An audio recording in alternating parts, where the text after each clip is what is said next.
Hello everyone, and welcome back to Drifting, episode number 11, after a little hiatus. It's nice to be back. Welcome. Just a quick hello to everyone in the cast. Hello everyone in the cast. CP! We're back. Although most of us didn't none of us really left the channel. Everyone was here last week. So anyway... Lighting. I get to sit down and relax. I don't have loads of notes anymore. Your eyes are fully functional, apart from the fact you've only got one of them. I have so many notes. Like, I had a break of glitch where I didn't have to look at my notes. I didn't have to fill up pages. And I went back and I was like, oh, yeah. I remember this. So, let's get into it, shall we? Last time on Drifting, we were on the planet of Prioris. And I have to take a moment to... Yeah, no, it was Prioris, right? Yeah. And you had gone there to deliver passengers, most of whom got off with no problems. There was a slight hiccup in one of the older passengers died while you were in port. Essentially, there was a blockade or a cordon around part of the city. Some of the passengers were wanting to go to that place and unfortunately couldn't get there, stayed on a little bit longer, and I don't have his name on the top of my... God damn it. I believe his name was Joni Garcon. And while most of you are out, aside from, I think, Nomi was around, he passed away. Because he was a citizen of Inner, and more specifically the capital city of the capital world of Sumalis, the initiative government refused to take his body, and you have put him in essentially storage so that you can take him back to the inner system and hand him over to the authorities. You did head out. There was some grabbing of basic supplies and food and things like that. Colton came across the Greylix meat, kind of like cow-ish sized lizards that are farmed on Prioris. Spicy meat, citrusy eggs. It's the basics of them. And eating. Yeah, I think there was some interest in, getting hands on some of them and seeing what you can do with them. And later on the way back to the ship, ran into one of the passengers who had left and apparently came back, Rankev Rankson, who had been accosted, beaten up, was a bit the worse for wear. And took him back to the ship and found out that he was a smuggler who used to work for the initiative. He was a medic in the initiative army at one point and was smuggling medical supplies into the Korndorf section of this city. There was a bit of a chat and, talking about the cordon and ways in and things like that. And then he basically agreed to join the ship as a medic for a little bit and see how all of that went. Until, unfortunately, Colton went back in the morning to, when everyone woke up, and Colton went in to check on Rankev, and he was dead. And seeing as that's where we left off, that's where we'll pick up. With...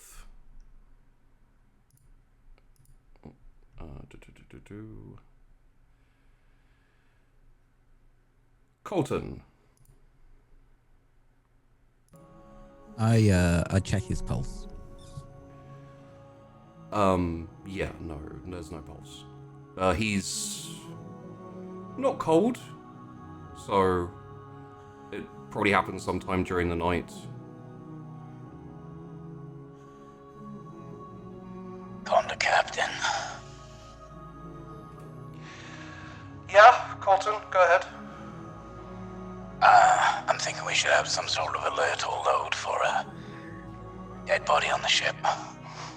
Alright. Why? Because it'd be really useful about now. Well, what's happening? Medic guy. Just found his body. Alright, where? I've forgotten where I am. Am I up top? Yeah, just in the spare bunk where he was given quarters. Right. His quarters still warm. Alright, I'll be right there. Yep.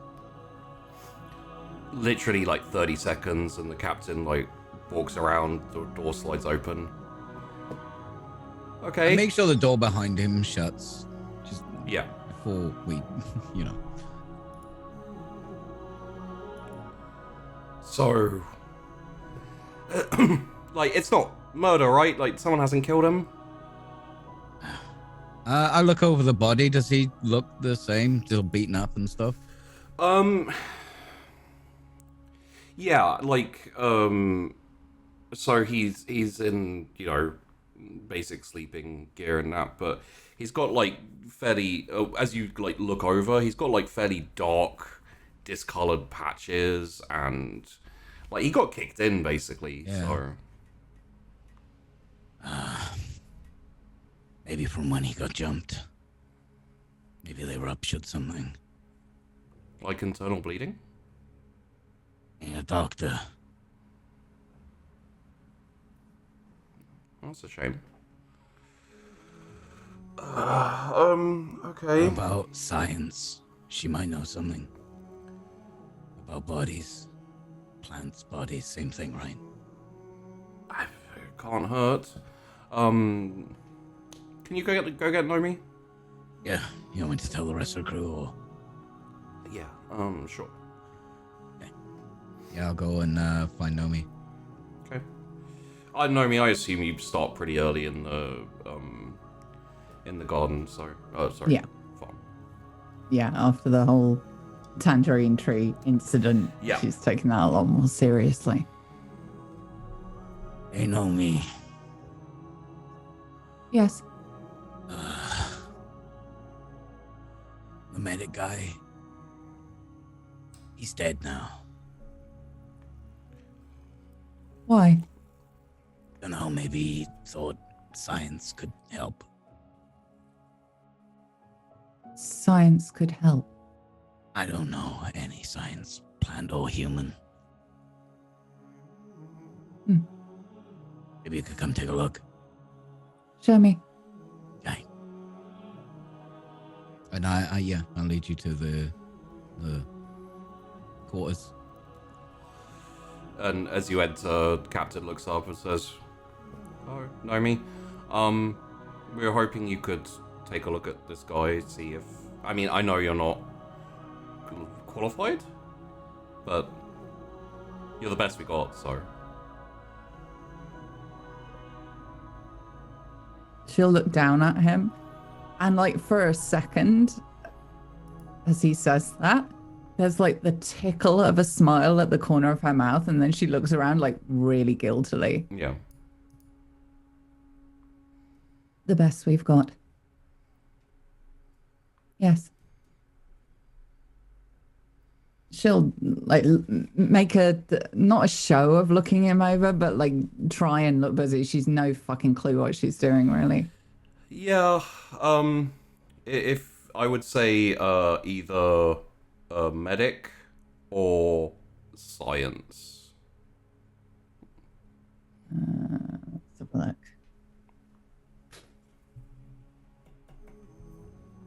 They're both shit. Yeah. Let's go medic. Okay. Let's see.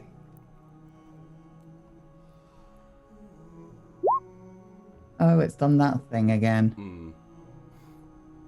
So the Bane was a 1. Okay, I see how that works. Yeah. So yeah, no, I don't believe you've ever done a autopsy or you know. Yeah, no, there's really no way to tell, but you know, he looks like he got kicked in. He's got bruises all over himself. It makes sense that it was something internal broken, maybe some bleeding or something like, you know, something along those lines, maybe. I can't tell for sure. The man was beaten. Perhaps internal bleeding. That's what I thought. Makes sense.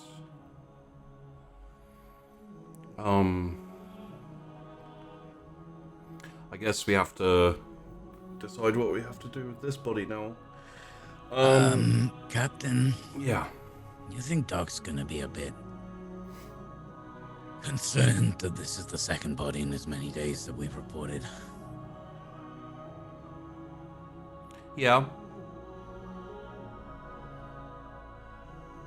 Yeah. So, crew meeting? Crew meeting. Crew meeting.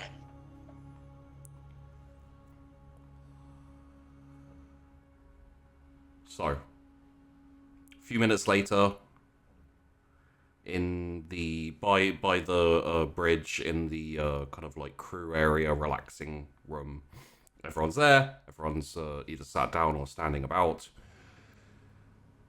Okay, so our medic, Mr. Rankerson, has died in his sleep. The fuck? Right? Like, Yeah.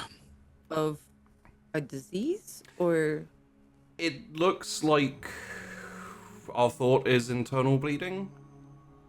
Just injuries sustained doing what?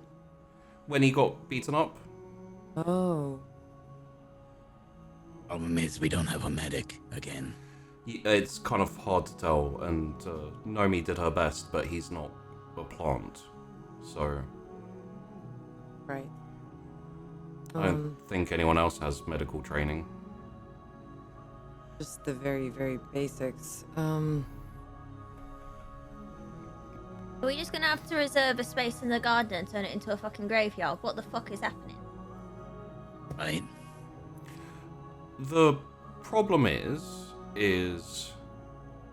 I've organised for us to do some work back in Inner. And if we report this and hand the body over, I mean, they're going to be curious as to why there's been 2 deaths in 2 days on the ship. And we're likely to get caught up. We got this one. There's another one in the freezer. Yeah. Yeah. Well, This I mean, one should really go in the freezer too. Maybe Can we we- shouldn't touch him until we decide what we're gonna do. Yeah. Can we Has even fit anyone both of touched them? him since? That's not good. I checked his pulse. Naomi did some medical things. I don't know. You're not supposed to touch him. We're supposed to tell someone. Oh, I had to make sure he was This- dead. Is the point of the meeting. yes. What you considering whether we tell someone or whether we don't tell someone? Yeah. Oh god. So, first up, I'd like to get Colton's opinion.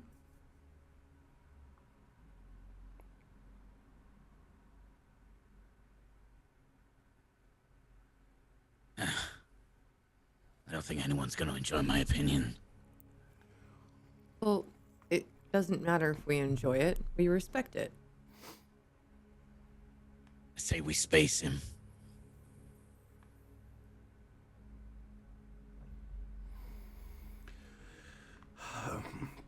Romy? Not really. It's difficult, because I used to be a detective investigator, but practically it doesn't make sense when we know no one here is going around killing people for us to report it, get bogged down, especially in another group's legal system. Us being from Inner, we are all from Inner, I believe, right? And he side eyes Astrid and is like, it could cause complications and would mean like we're more likely to get detained and questioned and be here for too long. I don't think any of us wants to run afoul of the initiatives. What about his family? I mean, from everything he said, didn't really have much of one here. No one left.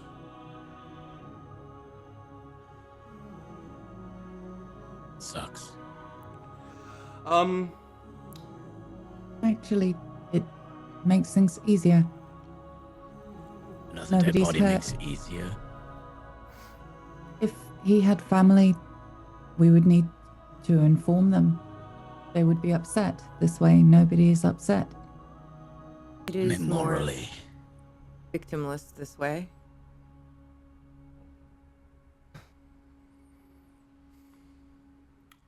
I suggest we place him in the freezer with the other one until we are far enough away. And then I agree with Colton.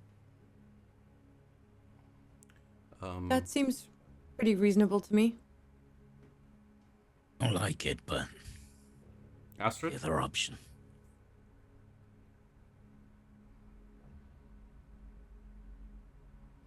I don't know. It's alright. I think I agree.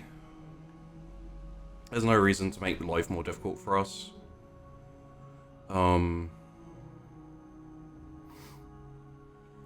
Colton, Astrid, do you have anything that would ignite? And I was thinking maybe we could put him in a container, like a shipping container. Have something in there that would, essentially ignite and burn, and then we can space. I mean, in that sense, like, we'd have to, like, fully cremate him before we push it out. Like, Right. That feels like a waste of nutrients. but we can't. Yes, let's go and sprinkle fucking evidence all over your plants to help them grow better. That'll go great if people come looking for him. Oh, look, he's in the soil. His elements would be in the soil. He would not be. Where do you think we go? I think whatever we do, his nutrients need to be off the ship. Corrine, how comfortable are you stopping mid-burn and in the space in between? How viable is that? I mean, it'll cost us some time and fuel, but it's doable. Is everyone okay with that? Oh. Romy nods. Oh, but it's the best option. Yeah. It's the best option that doesn't delay us here. Yes. Alright. Well, then that will be the plan. Most likely. Damn shame. Yeah. We needed a medic. Once we get to Eltian, I'll put some feelers out, see if we can find anyone. Speaking of, while we're headed back to the inner system, we're going to stop off at Eltian. There's a port above there. One of my contacts has some work.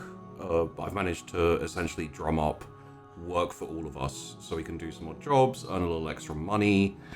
I believe Romy has something in the works as well. Astrid, one of my friends is having some problems with her workers. They're on strike, and she needs a ship taken down. I believe you're able to...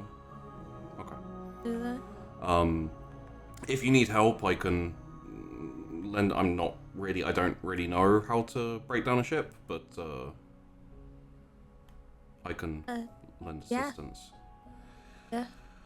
Kareen, we've managed to get a transport company needs a pilot. It's just passenger. So Okay. yeah, it's not a whole load of money, but do a fair number of trips. You should earn a decent amount, and there's a staff position too, which Nomi, I thought you could go with Kareen. Staff. Like greeting and showing them to their seats and just general like hospitality type work. It's nothing glamorous, but it'll earn a little wage. Hospitality. I think you'd be great at it. Pretty All easy. right. I did it myself. At the very least, you'll get a bit of practice with people. As you wish. Okay. I'm not sure what Romy has in mind, but I think Colton, he has something that you will both be able to look into. Got any of those lizard cows? We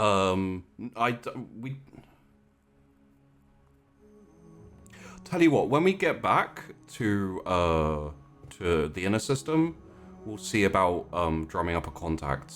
Maybe Told you I already know one. okay. For getting the lizard cows. Oh, no, for selling them. Oh, then yeah, like we'd need a supplier as well. So I'll put some feelers out. We need like 2. We could get 2 and then make more. I believe that's how it works, but I think that would take some time. So it might be better if we buy them a bit more in bulk and then. You know where I'm gonna store a bulk of those things. They're the size of cows. Yeah. Maybe we could get a cattle sled.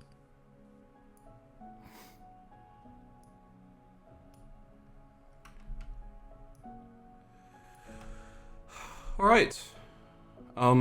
Is everyone happy with that? No outstanding problems here? Yeah, I'll put the body in storage. Okay. Go see if he has anything on him, I guess, that's... Yup. I mean, I'm not looking to, take his watch and sell his rings or anything, but just in case. Can't keep any of it. We won't. Damn shame. When I leave. Romy says, Colton, way up. Yup. And follows you out. All right. Well, Astrid, can you get back to prepping the engines? We're going to be taking off soon. Kareen, clear our leavance with the port. And Nomi, thank you for coming to look at the body. And if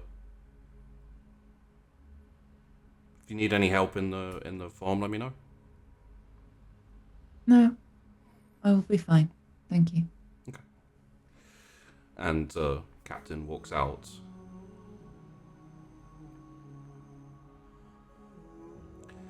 And I assume you all go back to the invariable think- jobs. I think I'd say to Nomi, I'll stop by your garden a little bit later once I get us all set for the trip. All right. And She'll then I just kind of, like, walk away. turn on her heel and walk straight away, but she looks like really confused. Yeah. Kareen goes off to do her thing. And as they're walking off, Romy to the side of Colton. I've got a job for us, if you're interested. Yeah, what's the job? Contact of mine on Eltian sometimes has outstanding bounties, warrants, and that type of thing. I thought, seeing as we're there, we could go down to the planet and, do a little bounty hunting. It's not glamorous, but it's putting away criminals. And the guy I talked to, one of my friends, said he'd set us up with a bonus of some torrent pistols. So, to give you the information, torrent pistols are Foxfire non-lethal pistols. They're used predominantly by the inner, police force and security system, and, independent security contractors. They fire capsules that break on bodies and stick, they're like this electrically charged gel that, sticks to people. And pulses electricity and basically knocks them out unconscious. It'd be useful for ship combat.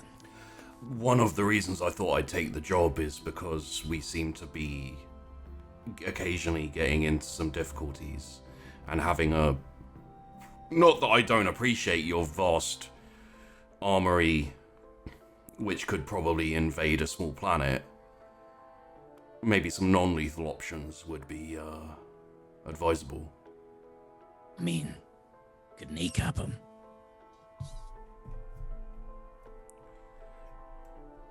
Or we could get these torrent pistols and... Yeah. Kneecaps are smaller to hit. Are we talking bail skippers or... bounties? That's all I got. They said they'd give us the details when we swung round. Okay. Sounds good to me. Alright, wonderful. Yeah, once we get there, I guess we'll just head down to... We could, seeing as Kareen is going to be running transport, we could maybe hitch a lift if go down that way. So I'd kind of like to see Nomi work in hospitality. Did it myself. It was easy. You can't threaten to kill him, though, apparently. Who knew? I'm gonna go check on my gear. Okay, I'm gonna continue going through this body. Right. We're having a conversation as I'm sifting through this guy's products and stuff. So yeah,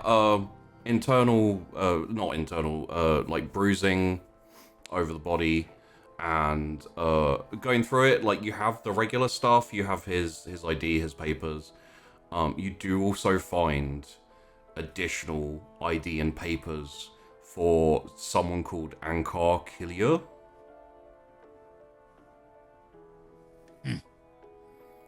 Along with it's like the equivalent of a bar napkin, basic directions and scrawl to a position in the city, a fair ways outside of the cordon and away from this port hub you're at, and a word that just says clarity on it.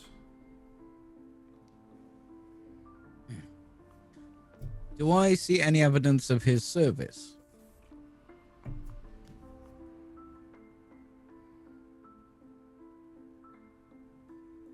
This name, can I, while we're still in port, Sure.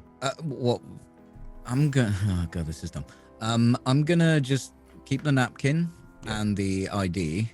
I'm gonna go put them in storage, and then I want to just do a cursory Google, space Google, spoogle.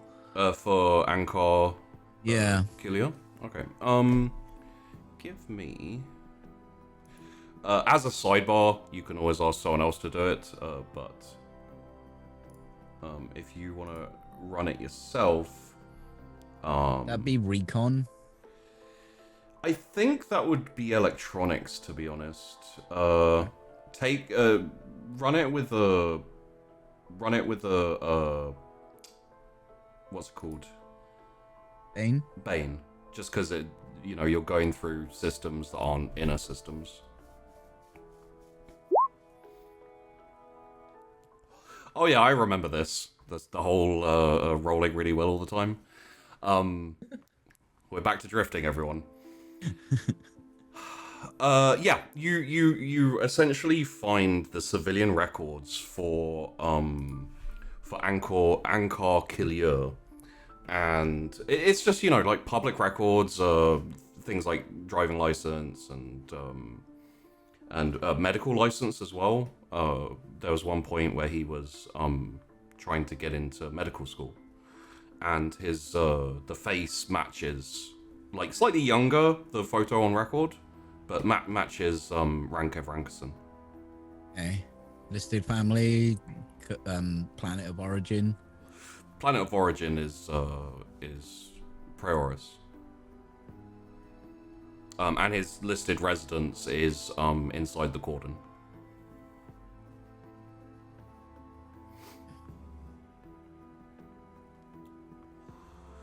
Do you? Hey, Corrine. Yes. Any good with data? I'm pretty much average with it. What in particular are you looking for? Information on a person. Oh, ooh. What was the name, Sheepy? Rankev Rankerson or the other one? The pseudonym, original name, we don't quite know. Ankar Kilia. Name's Ankar Kilia.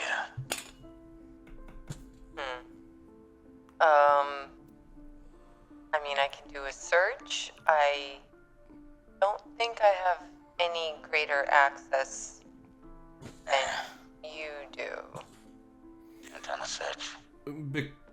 Just as a piece of info, because this is part of your job as a pilot, it would roll into the pilot role for you. Oh. Yeah. Oh, sure. In that case, I will take a look. Let me see. I'll bring some details.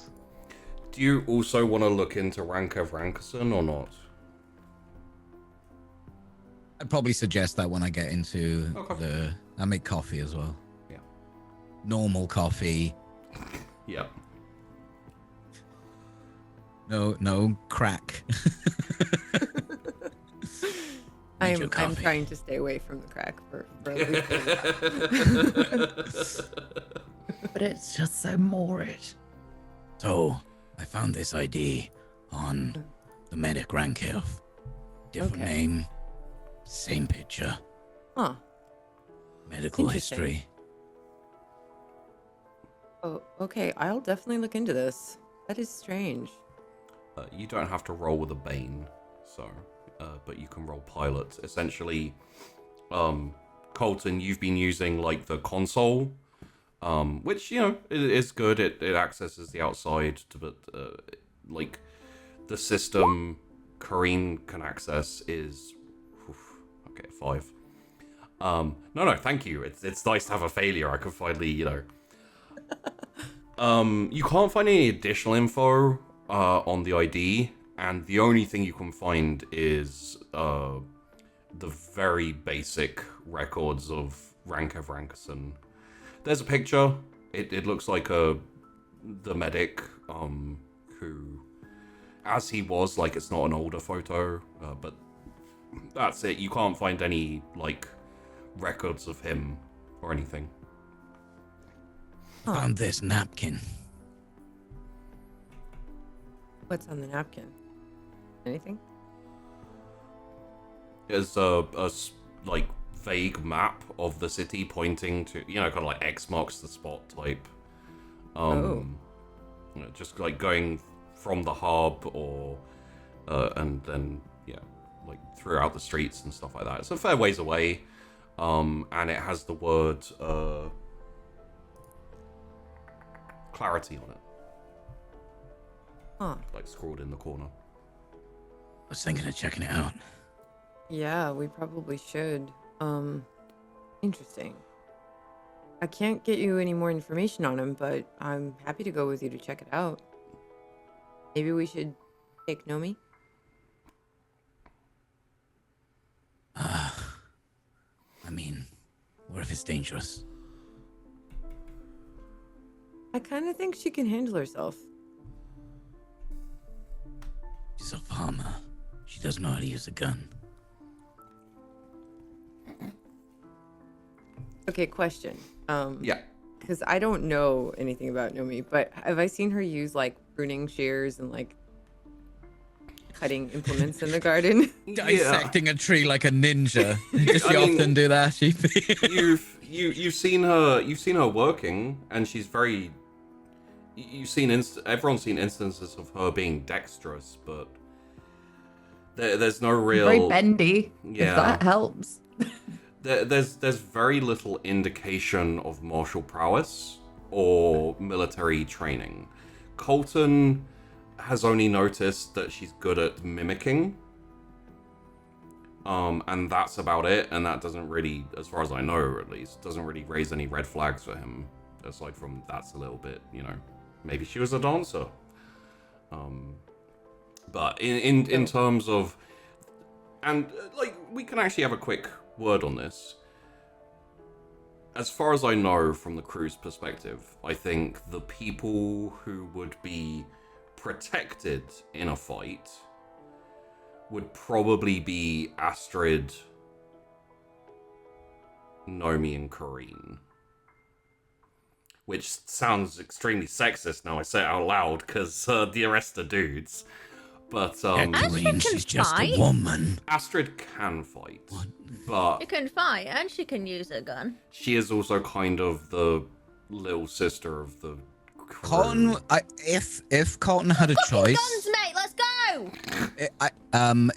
if Colton had a choice, if he had to take one of the like actual cast crew with him, it would probably be Astrid. Yeah. Yeah. I would, From what he knows, Yeah. like Peachy would be like, "No, I'm taking Nomi because Yeah. she's some anime shit."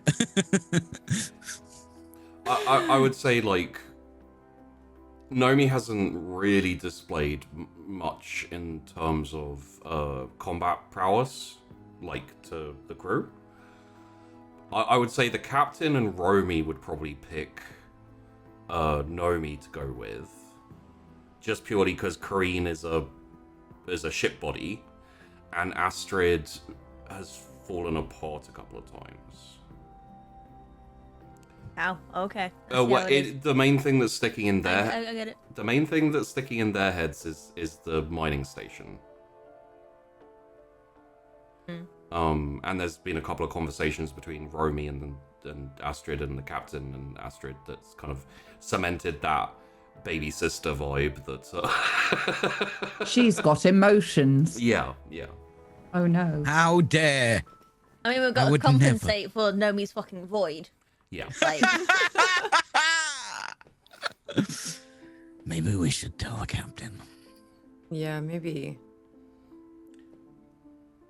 He'd probably be best to take with you, or Romy, or both. I'll ask him. Oh, Captain yeah. to the bridge.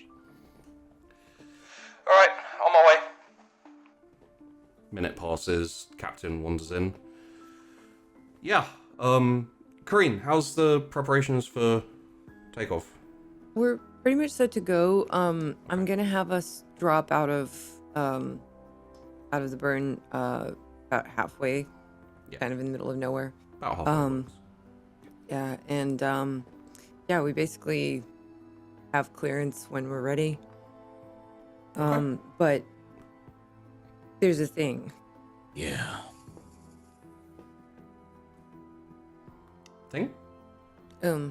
Well, so Colton found some weird stuff. There's this napkin with a map, and there's another ID, and I can't really get much more information about this other ID for the medic guy. And it's just all a little hinky. I think And- Rankev might have been a pseudonym. Yeah. Complicates things. Okay. All the more reason to not report to the initiative then. Kind of like to find out a bit more, though, Captain. He did die on our ship.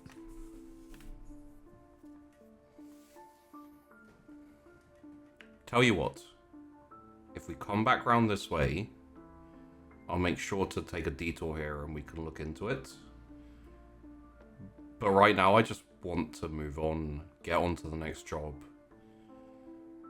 We're doing okay for money for now, but if we stop, we're going to start getting into debt, and we've already been delayed here quite a while.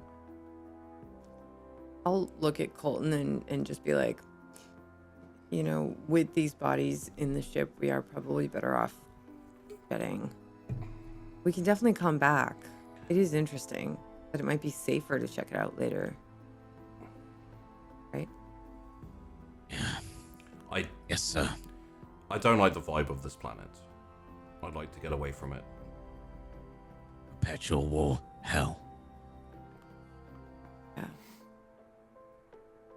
We're basically good to take off whenever you guys are ready. All right. I'll Let's keep these things locked up. I got a place. Thank you, Colton. Kareen, make sure Astrid's good. The engine's set to go, and let's get out of here. Okay. Okay. Astrid?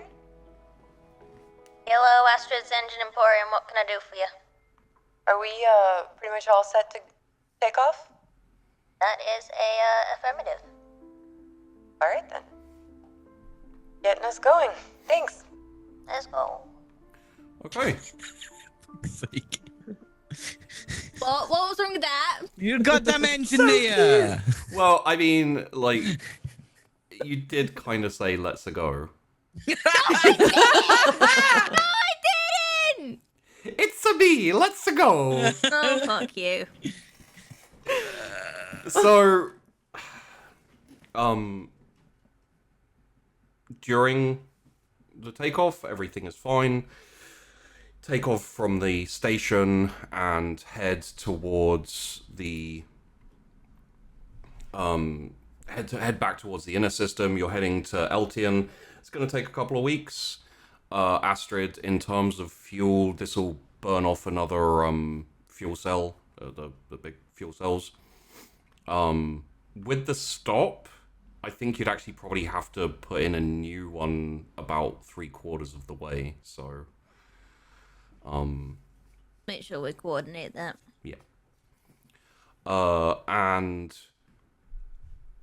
at about the halfway point, Kareen, you let Astrid know that you're going to slow down. The engines are banked.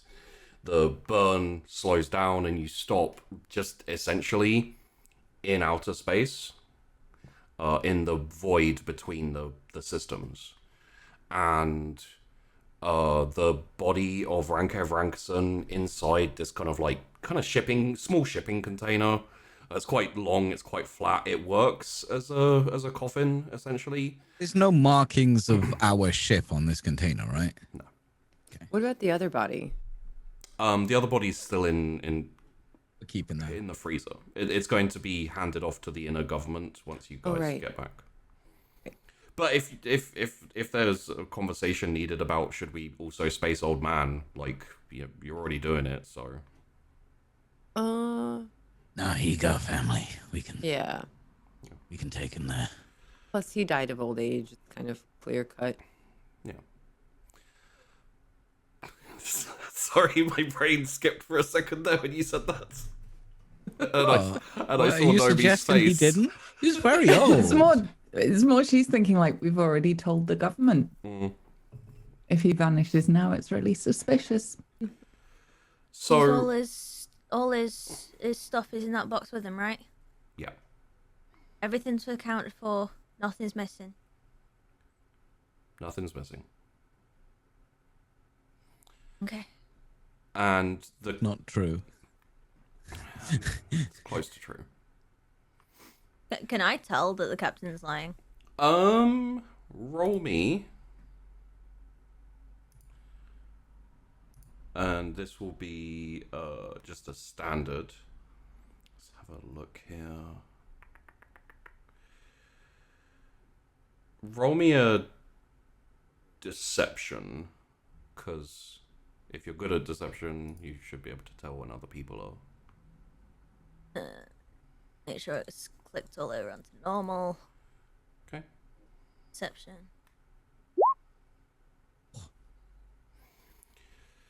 Yeah, there's definitely something there, like,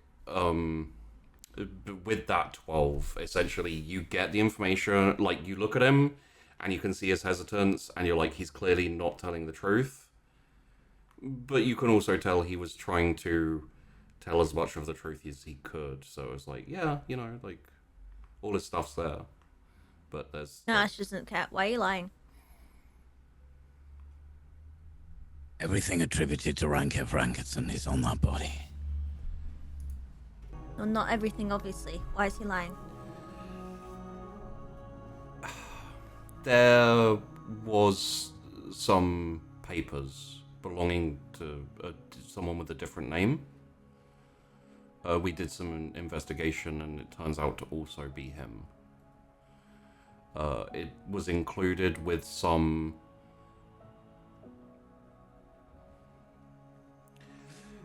It was included with some directions to somewhere on Prioris, and some word or something.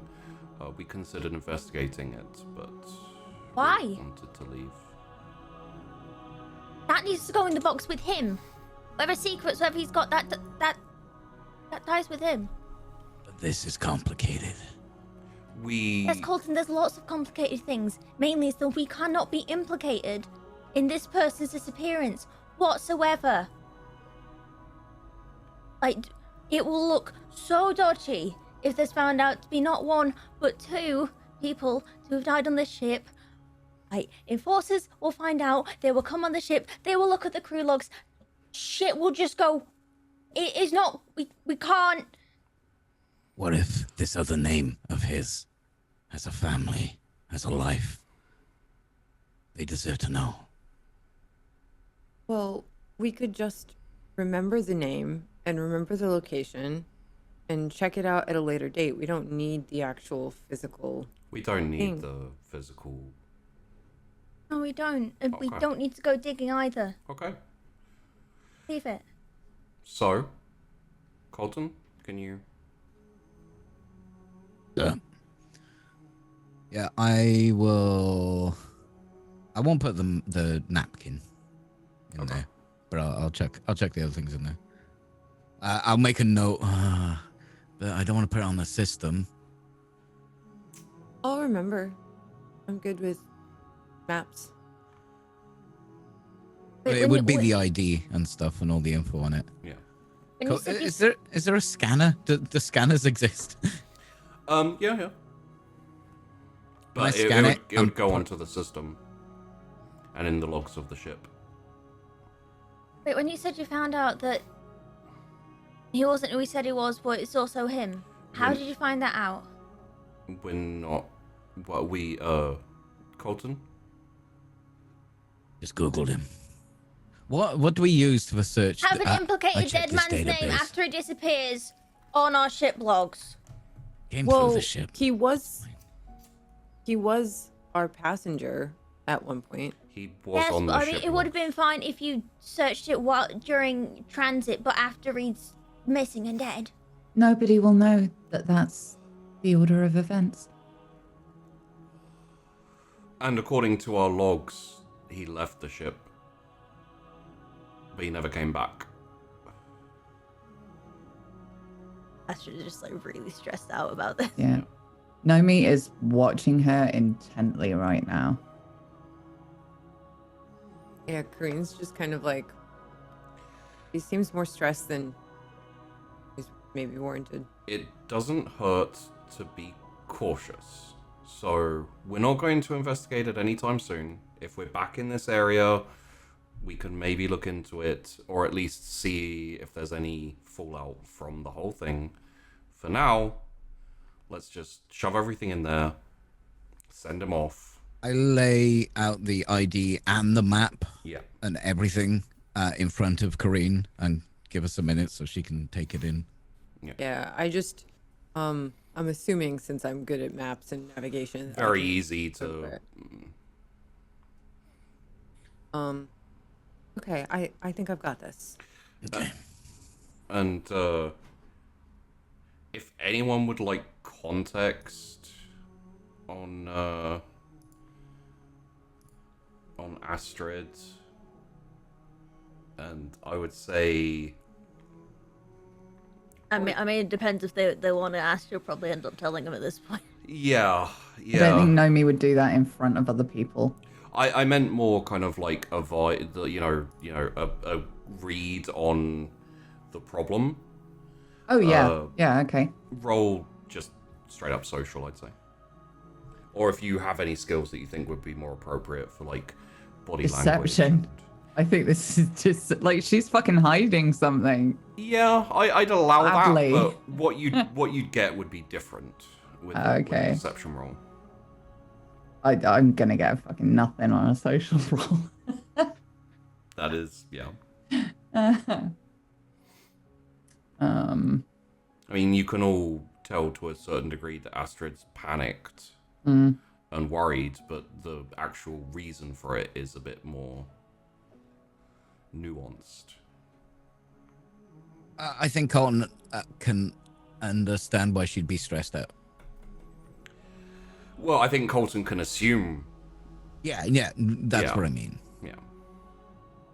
So I'm not going to look into it. Okay. You don't need to roll Boon or Bane. Are you rolling deception still? Oh, sorry. I thought we'd bypassed that. Yeah, okay. Let's go for it. Okay, a 7. So you can tell that she has a complicated reason, you know, like, but details of that type of thing can be difficult for you. And you know, very often you'd be suspicious anyway if someone was like, you know, gave their reason. So it's essentially like you can tell that she's nervous. What I will give you is the obvious reason would be that she's emotional about the poor guy who died. That's a very common, you know, reaction for someone to have. It feels a bit more complicated than that. And let's call it the coffin for the sake of argument, is closed and put in the airlock. And as the captain walks over, smacks his hand on the release, the airlock slides open, air is pushed out. Colton salutes because he doesn't know if he had family or if he did even serve, but no one knows him, so that's the only thing Colton could give him. And the captain kind of stands there silent. For the rest of you, I don't know whether you walk off instantly or anything, but the coffin like kind of shunts quickly as the airlock opens, and then drifts out in space. Nomi stays and watches, but she looks really angry. Astrid's just gonna leave because I gotta go sort the engine. Yeah, Kareen would stay for a minute with Colton and Nomi, but then she'd like take a sip of her coffee and walk off because she also has to prep the ship. Keep going. Yeah, those who stay there's a couple of moments silence that stretch out.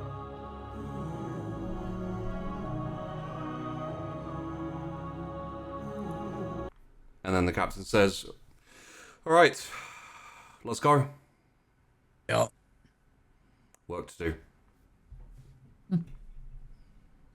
In my office. Walks off. Romy shakes himself a little bit. Wanders off to probably go and prepare some food. And the ship gets back underway.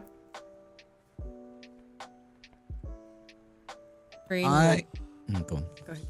No, it's not important. Crane will just kind of settle in on the bridge, and just look over the place where we're going and like what's going on there, because she's going to be doing some transport stuff there, so she wants to kind of look into it. Okay. I don't think Crane has had much to do with Eltian, but you have like some idea of what Eltian is. It's essentially a giant metropolis planet. From what you know of it, is it has really fancy buildings.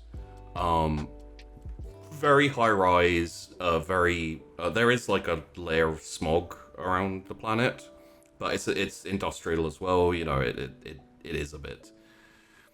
There's no real green, it's just all city. It's almost all one big city around the planet, and there's a lot of people there. It's also the site of quite a few military and police crackdowns. When you get rumblings of like discontent and stuff, it generally comes from there. Interesting. Okay. But do I know if there's any like pockets to avoid if I am traveling through them? In that type of thing, you've heard that the further away you get from the hub, the more you'd like to avoid it. But as far as you know, it's, you know, just like lots of office buildings and corporation like sectors and industrial sectors, and it's all very there's lots of entertainment sectors like buried in where it's like drinking and partying and insanity. So just kind of noting it all down in my head so that I can navigate it once we're there. It'll involve a lot of like flying in between buildings, but there are like traffic lanes where you kind of go through. Think the flying cars in the Fifth Element. That type of like really tall buildings, and it does have the similar things like you know, once you get there you'll know this, but Kareen wouldn't know this off the top of her head, I don't think. But it does have like food trucks that go like window to window, house to house kind of thing, and like serve people out their windows and things like that. So Cool. They don't have boodles, I'll tell you that right now. Darn. So the rest of the week and a half or so spent traveling. If anyone needs to have conversations or if anyone needs to get anything done, please let me know. In general, everything goes off without a hitch. Colton, the electronics, the wiring is holding up quite nicely. Kareen, the sensors are actually, you know, paying their way. Like they're doing good now. Now that they've been replaced. Great. And Astrid, the engine is fine, but there's a during the stop and the start again, you get a little bit of like a engineer's twinge in your head, and you're like, I want to take a look at the engine, just make sure everything's okay. Like, there's nothing specific in readouts or anything that speaks to you, but just to let you know that it just spidey sense, basically. Yeah.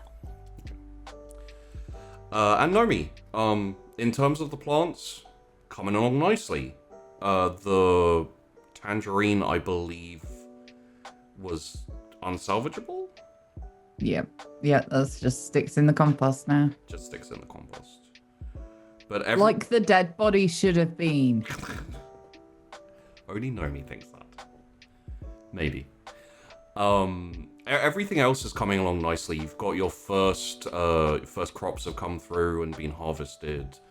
You can do another round of planting and all Yeah, that type of thing. she'll have everything in a constant cycle at this point, and anything perishable is going in the freezer in separate bags. Yeah. And what this does at this point is you have a backup system for oxygen generation and recycling. Mm-hmm. So if you ever get stuck in space now and your power systems go off, you're going to have a much larger kind of window to fix things or to get picked up or whatever before, you run out of air. And additionally, the same for food. It's not sustainable, but it really does extend the viability of being out in space. So, technically speaking, if you want to take longer trips, it's a lot easier, it's a bit cheaper, because you know how... And we're healthier. And you're healthier. Except for when Kareen's cooking. No offense.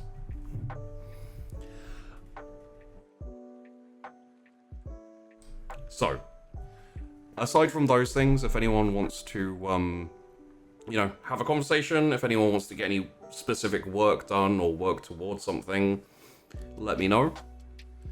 Aside from that, I think Kareen would just spend a little time in the garden with Nomi at some point. And it would definitely be like quiet time where she'd just like be there and help out. And Yeah, I think you'd finally see those weird drinking bottle things that you've been making over the last few months, and you've no fucking clue what they actually were until the moment that she strings all the separate pieces of what you've been doing. And it's actually like a multi-stage planter and water drainage system that you can hang up to the hooks that Colton put in the ceiling. So there are all these little seedlings, each of which drains down into the next batch of seedlings. I'd look at it and be like, wow, this really came together. Impressive. does Kareen notice the missing tangerine tree? Does she know about that? Can't remember.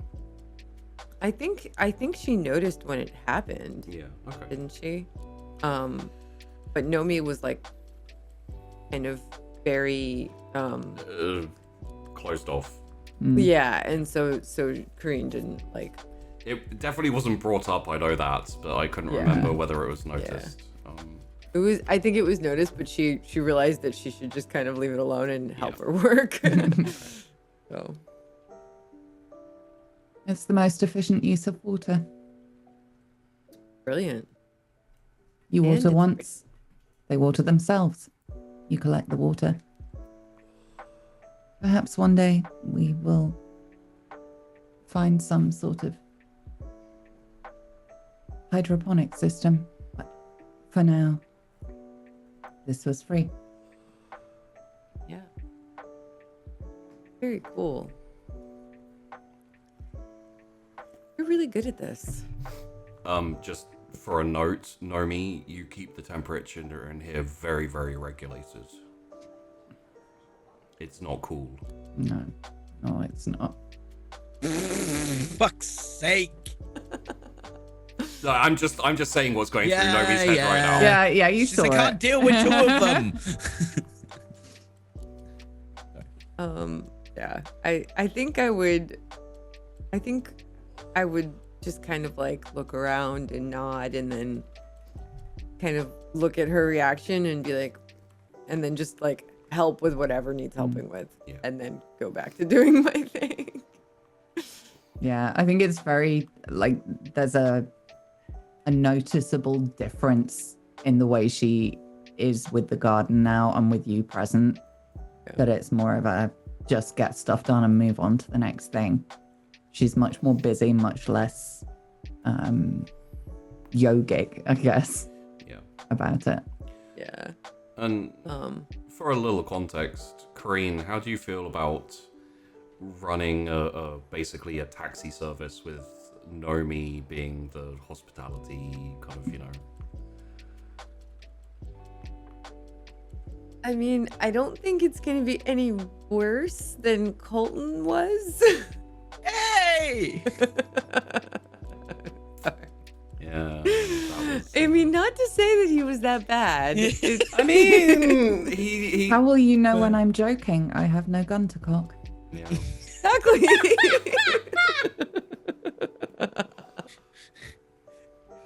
Every joke Colin makes is a threat. Spoilers, I'm never joking. Although it would be funny if Nomi just like cocked her arm and it went. Oh my God.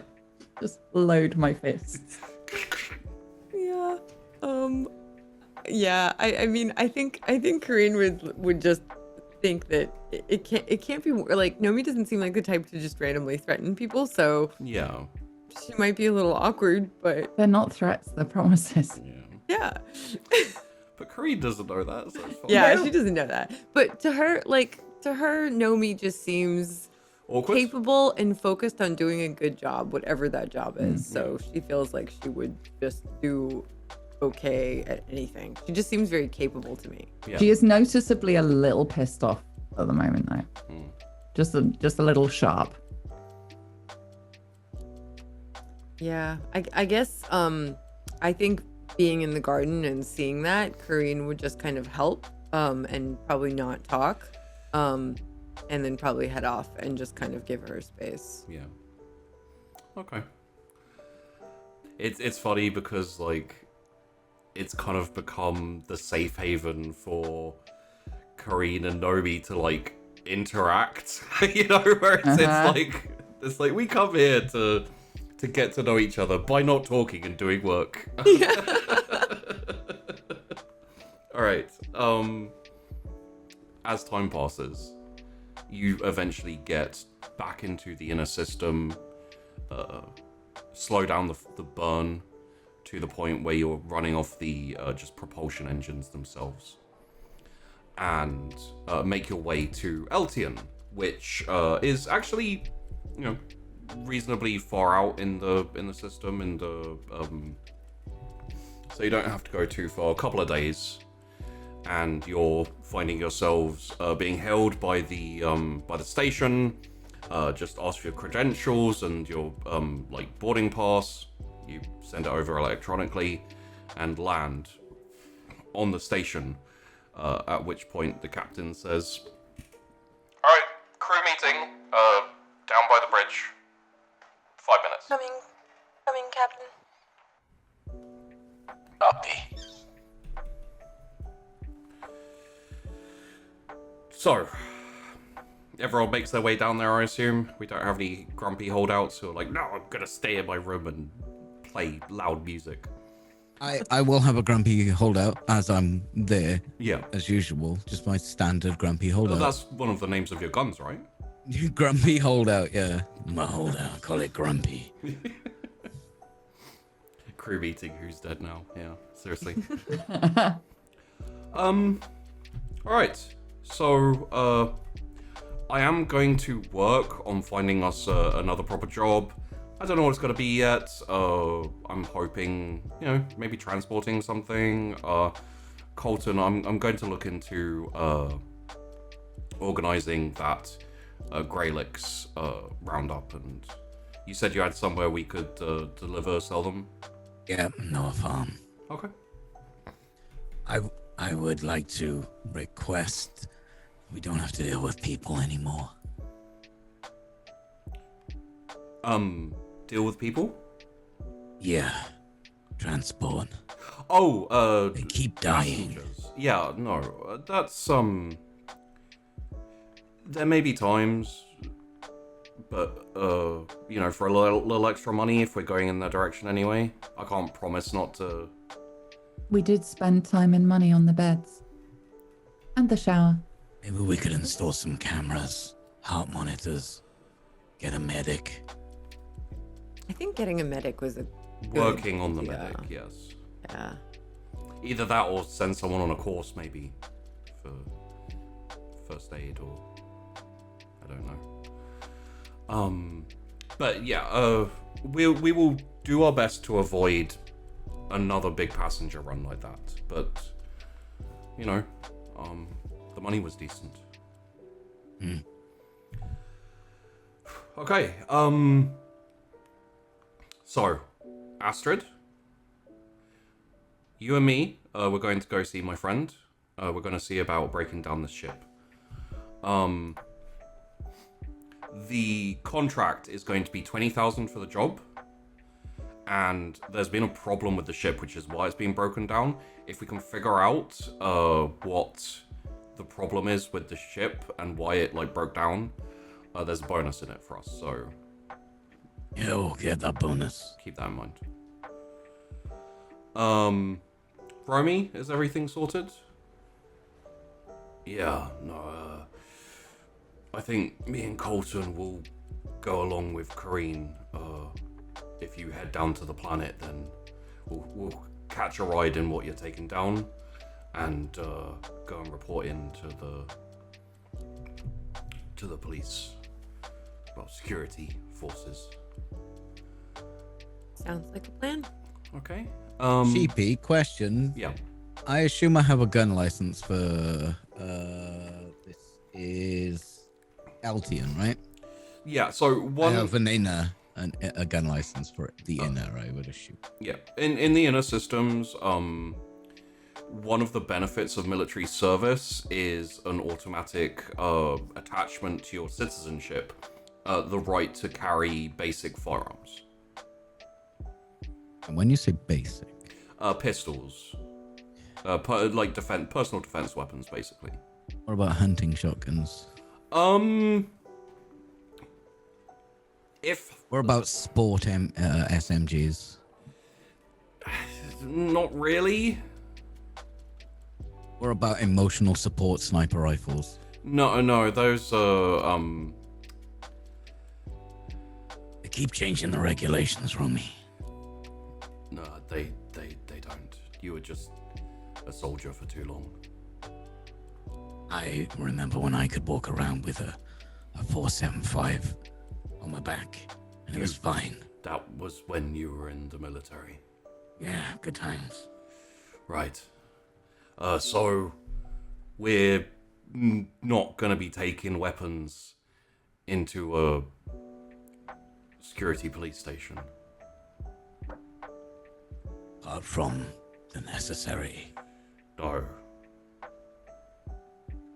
Technically speaking, you're allowed to carry a pistol or something. It's my right. Right.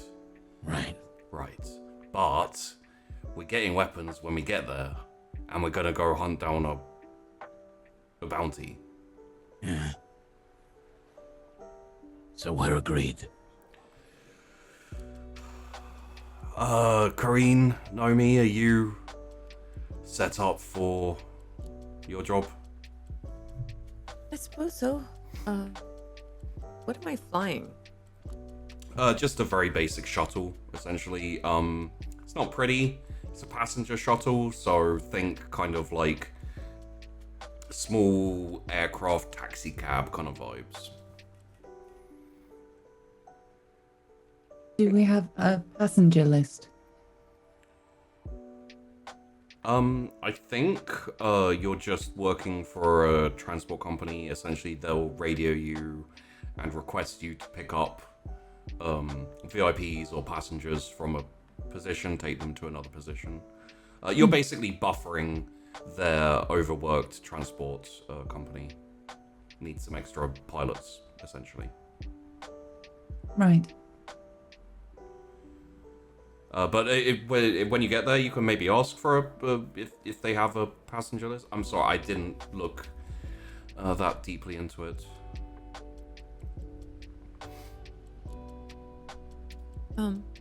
Yeah, I guess we have all we need. Nomi, you'll just kind of greet them and see if they need anything, I guess. What sort of thing? I don't know. Directions to their seat? Directions to their seats, pillows, snacks. Do we have snacks on the shuttle? Oh, cool. Is there coffee? I can bring my own. Don't know. It's fine. Okay. I'll bring my own. Do you want some? Sheepy, if there is a place for a pilot to be, I would like to legally say that there would be a coffee machine on that bridge. Every single bridge that exists. I don't think there's a pilot alive who doesn't have an inherent caffeine addiction problem. Oh, yeah. And it's part of the, especially the recon force in the inner system. Union rules, there has to be. In that case, I wouldn't have even asked. You'd know that you'd get one, yeah. All set to go then, Captain. Sorry to rules lawyer, but you know. No, it's fair. It's fair. Perfect. All right. In that case, Astrid, ready to go? Or do you need to gather your gear? Yeah.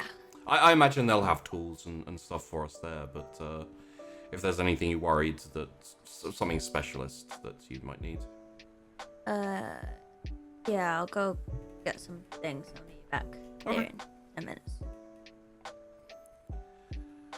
I would like to make a show of getting my hand cannon and putting it down on the table, like looking at Romy and just... Yeah, she's gonna leave and go down to the engine room. Okay. Romy looks at Colton and says, "What about the one in your belt?" Right, yeah. Forgot. Yeah. Okay. Karine, are you, Nomi, are you both happy to head off now? Yes, I've set up the garden with a temporary low-tech watering solution. It should be fine for several days. So, shall we, Let's go. Alright. And, Karine, Nomi, Colton, and Romy head off. Essentially, where you're going to, again, this is a fairly standard station. It's a little elevator, like, platform that takes you down to a main kind of, like, ring, and the ring heads off into different sectors and that type of thing. You've been given where you're supposed to go.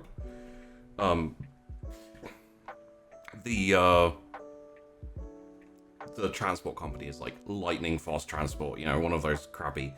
And as far as you can tell, it's probably a subsidiary of one of the other, you know, corporations or businesses in the area.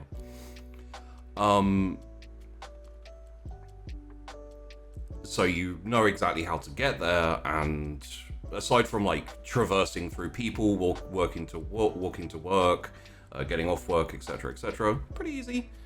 And once you get in, you're greeted by a kind of like what you'd think maybe some kind of secretary or administrative worker who has been waiting for you at the front of the building. It's kind of like a big on the side of the station, and says like looks at each of one of you individually, and then looks at Karine and says, are you the pilot?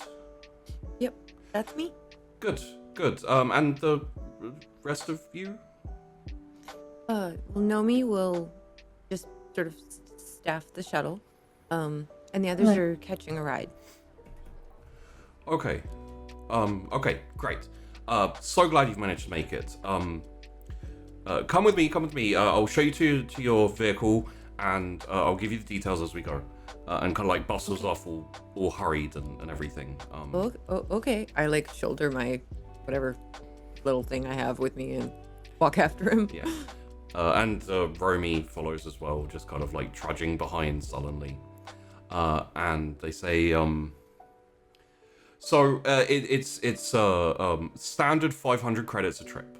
So the more trips you do, it will be adjusted, of course, for length, for how far you have to go. The longer trips obviously will pay more, but the standard is 500 a trip. So the more trips you do, the more you get paid, and the more you help us out. And apologies for all that. And you can see people like running back and forth, and it's all kind of like it's like an ant's nest here a little bit. And they say like, sorry for all the chaos here. It's been a bit of a we didn't prepare quite for this influx of requests for transport and all those type of things. Got some very important people requesting transports. We're trying to cover them as quickly as possible. So, and then takes you through a couple of winding corridors and then out into kind of like a more dock-looking area. And you have this quite long, like rectangular with a one-engine shuttle. It works in space. It's not suited specifically for space. But it's kind of like omni utility for transport, I guess. Roll me a pilot, please. You can use a boon on this.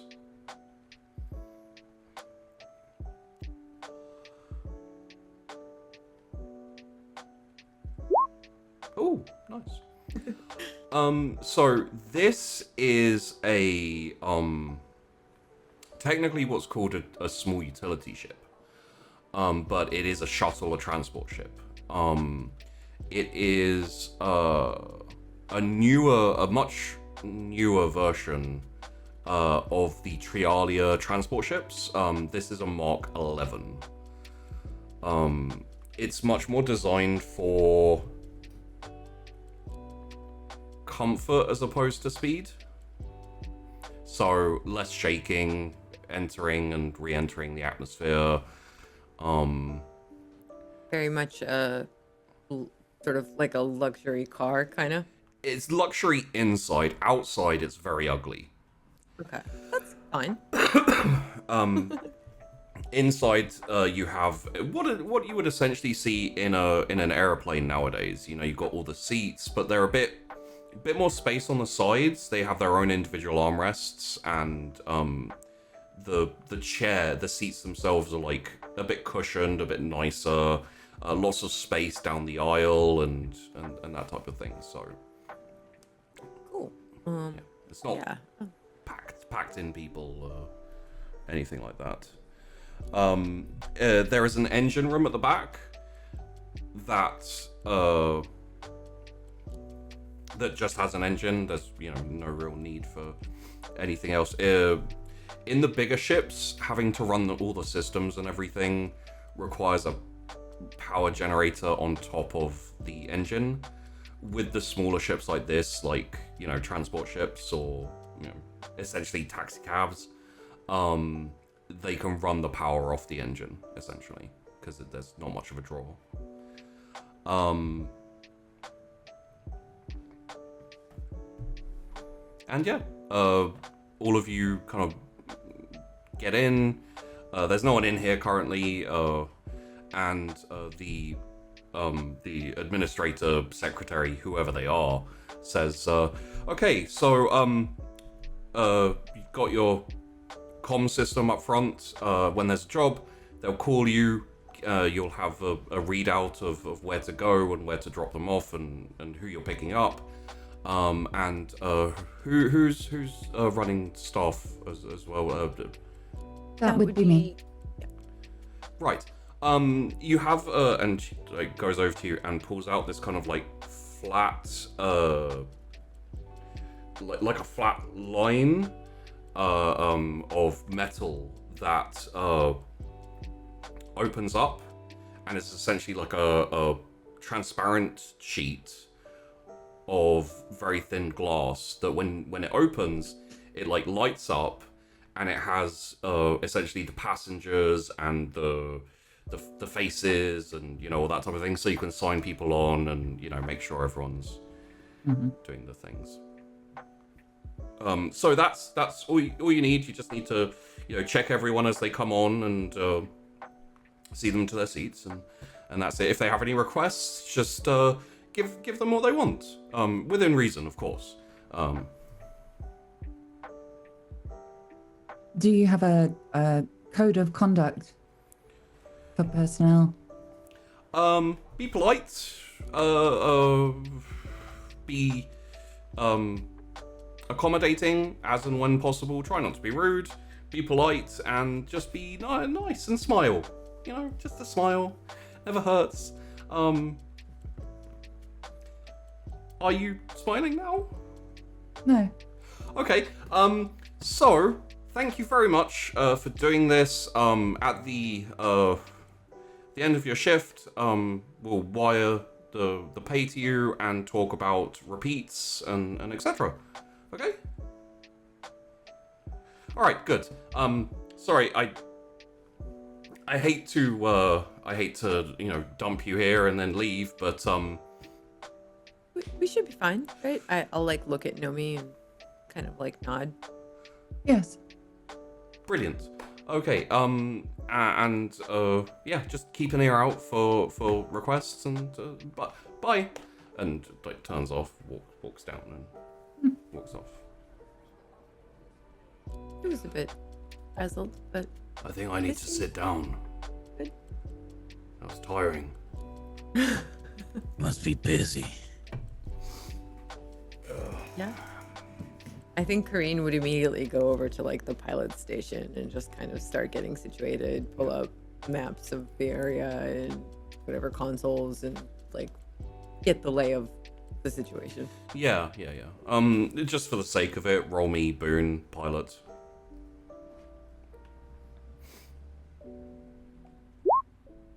Yeah, easy enough. When you sit down and you basically put on the headset that hooks up to the comm system, there's like a lot of chatter back and forth.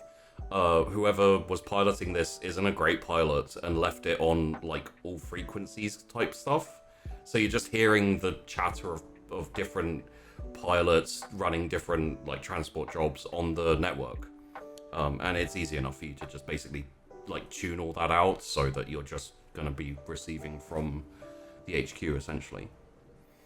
Yeah. Is there like any kind of alert system for when there's like, do I have a kind of a Google Maps, for lack of a better word, where like if something pops up and there's like a traffic jam or a rebellion or something, Yeah. I would know about it. Yeah. It'll what we'll call the sat nav for the sake of argument will essentially give you the best possible route and is keyed into news outlets and updates, traffic updates and stuff, and will give you the best route to go for those things. But yeah, as you kind of like messing around and stuff, Romy like pops his head in and says, Kareen, it sounds like you may not get a job for a bit. Do you mind going down to the planet and we can, me and Colton can step off and head over? Sure. Yeah. Why not? Let's do it. All right. Is there a name for this company, by the way? The taxi thing company. Go on. Delamain. Delamain.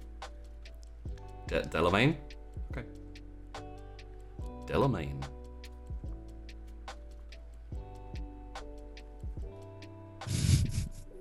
I was gonna go with lightning quick delivery. For people, that's not really a people transport name, is it? It was a reference to lightning fast repair. Yeah. VCR repair. VCR repair.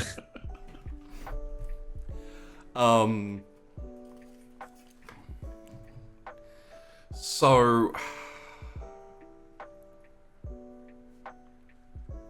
let us, Kareen.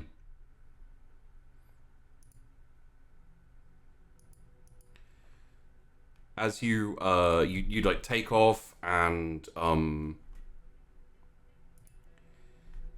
get going, essentially like leave the space station, kind of go through like a portal that takes you into vacuum and then out in space, head towards the planet. Romy's given you the destination. And you break through the atmosphere. It's actually really, like, the stabilization, you know, is really quite good. And you don't really feel going through the atmosphere. There's a little bit more of a shake, essentially, past the breaking through the atmosphere when you get into the denser, like, cloud smog kind of thing. It's just a little bit of turbulence, nothing too bad. And then you keep going down and eventually break out into just a general view of the city.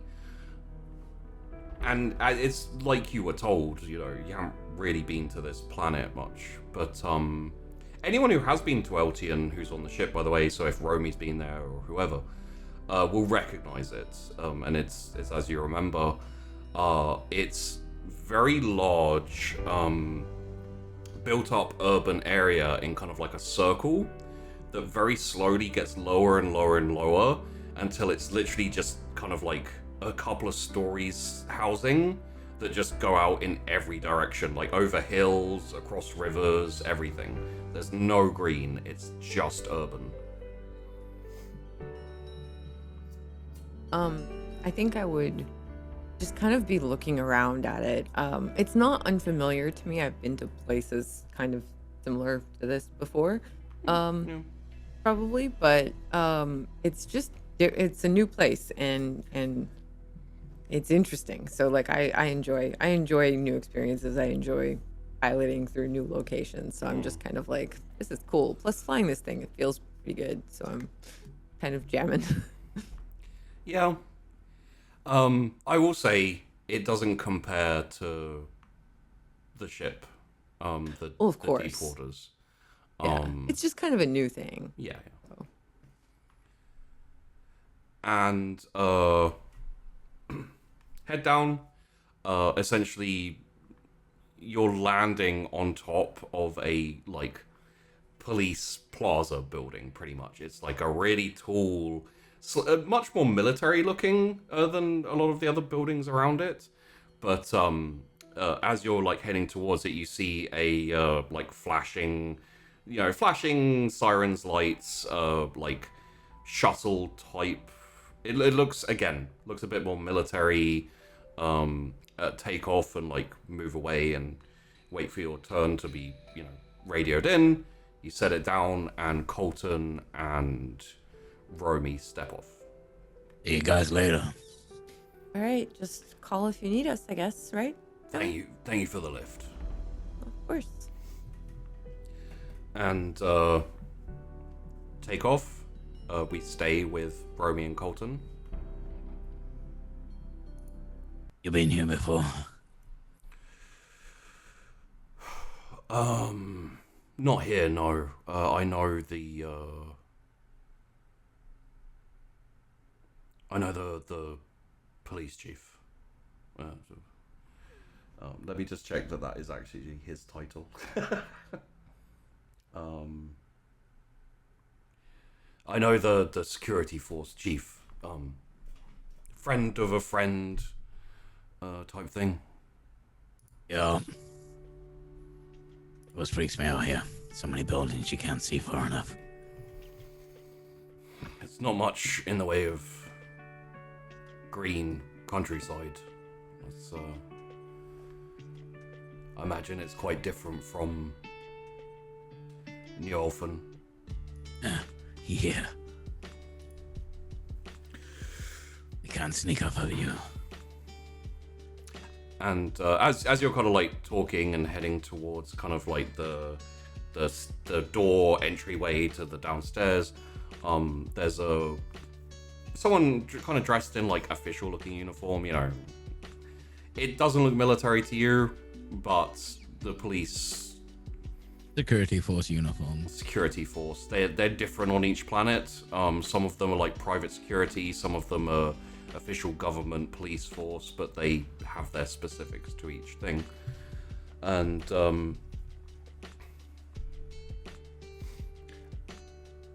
Sorry, one sec. I have to look at something because I suddenly my brain was like, he's about to go and say hello to Roby, and my brain went, the fuck is his last name? I haven't said it for like 10 episodes. Walks up and says, Mr. Banquo? Yeah, that's me. Chief's expecting you. Right this way, please. And, okay. Like, looks at you, Colton, says, let's go. Right. Goes down a few floors. It's just essentially a stairwell that you walk down. Kind of not very bustling up the top here, but as you go through a door that takes you into like the main building, not the stairs going down, it's a lot more bustling. Office. The typical office noises of people walking back and forth saying, "I need the paper for."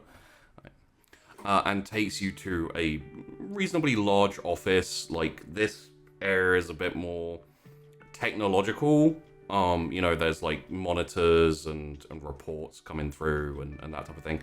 People on headsets and that type of thing, just like taking calls and giving orders, all that type of stuff. Romy looks at the person who's taking you here, says, "Thank you, Constable." And then walks in. And in the office is actually in some ways looks a bit like Colton. He has a big bushy mustache, which I don't believe Colton has. But he has like grayed hair, looks a lot older and kind of weathered, like that kind of wrinkly, leathery skin. And says, "Oh, thank you for coming, Romy." And Romy like nods.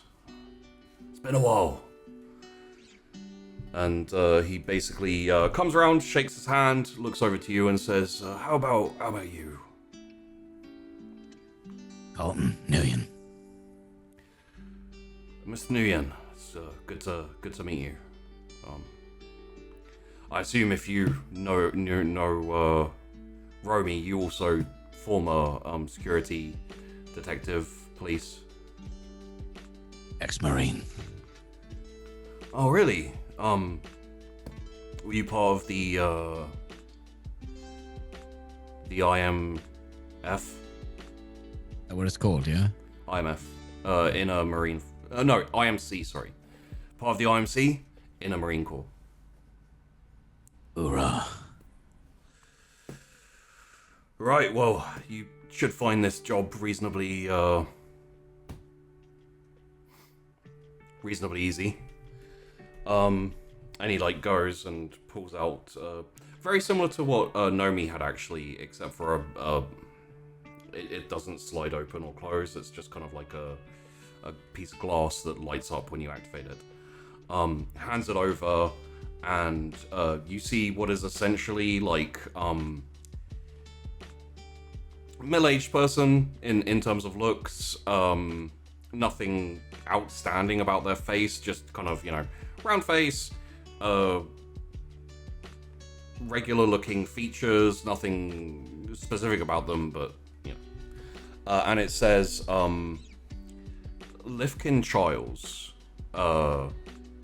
conman, thief, wanted for robbery, breaking and entering, blackmail, and fraud.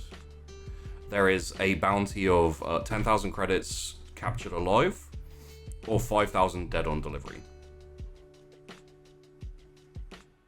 Colton looks through it and just says, 5,000 credits, not bad. We would prefer alive. Oh, yeah. And I believe part of the agreement, and he like goes over to his goes over to his desk, like hits a button, and says, "Can you bring in those? Can you bring in those torrents, please, for me?" And there's like yes, Chief, right away. Thank you. Minute or so passes. I don't know if you want to question anything.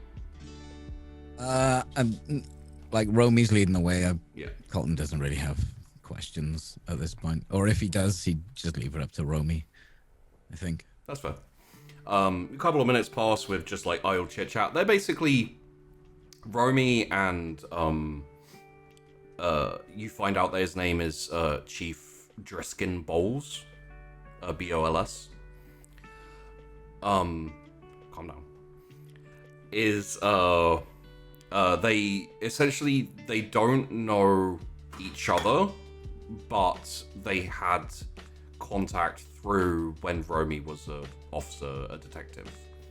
And he passed through this way a couple of times. He worked with Bowles' superior, and you know when he needed like to go outside of his jurisdiction type thing. So Did they talk about any old cases or anything? Is there any way to get a vibe for the kind of cop that Romy was? Yeah, there's reference to a few like serial killer cases, you know, like old Stabby McGee, for the sake of argument right now. And from what you get, there's an aspect of like respect from the chief. And you know what? Let's get a roll for this.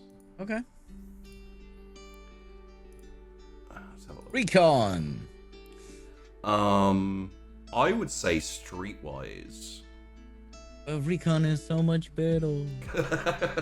If you want to go recon, you can, but that will be a much more of a kind of I'll like... go streetwise, it's fine. Recon would be like a military man's take on, you know, like that kind of vibe. Okay.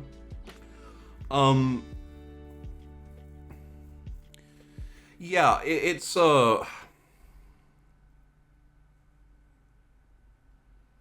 you can't tell why, but there seems to be a little like regret, sadness, depression maybe in the guy as the guy's talking, like when he's talking to Romy.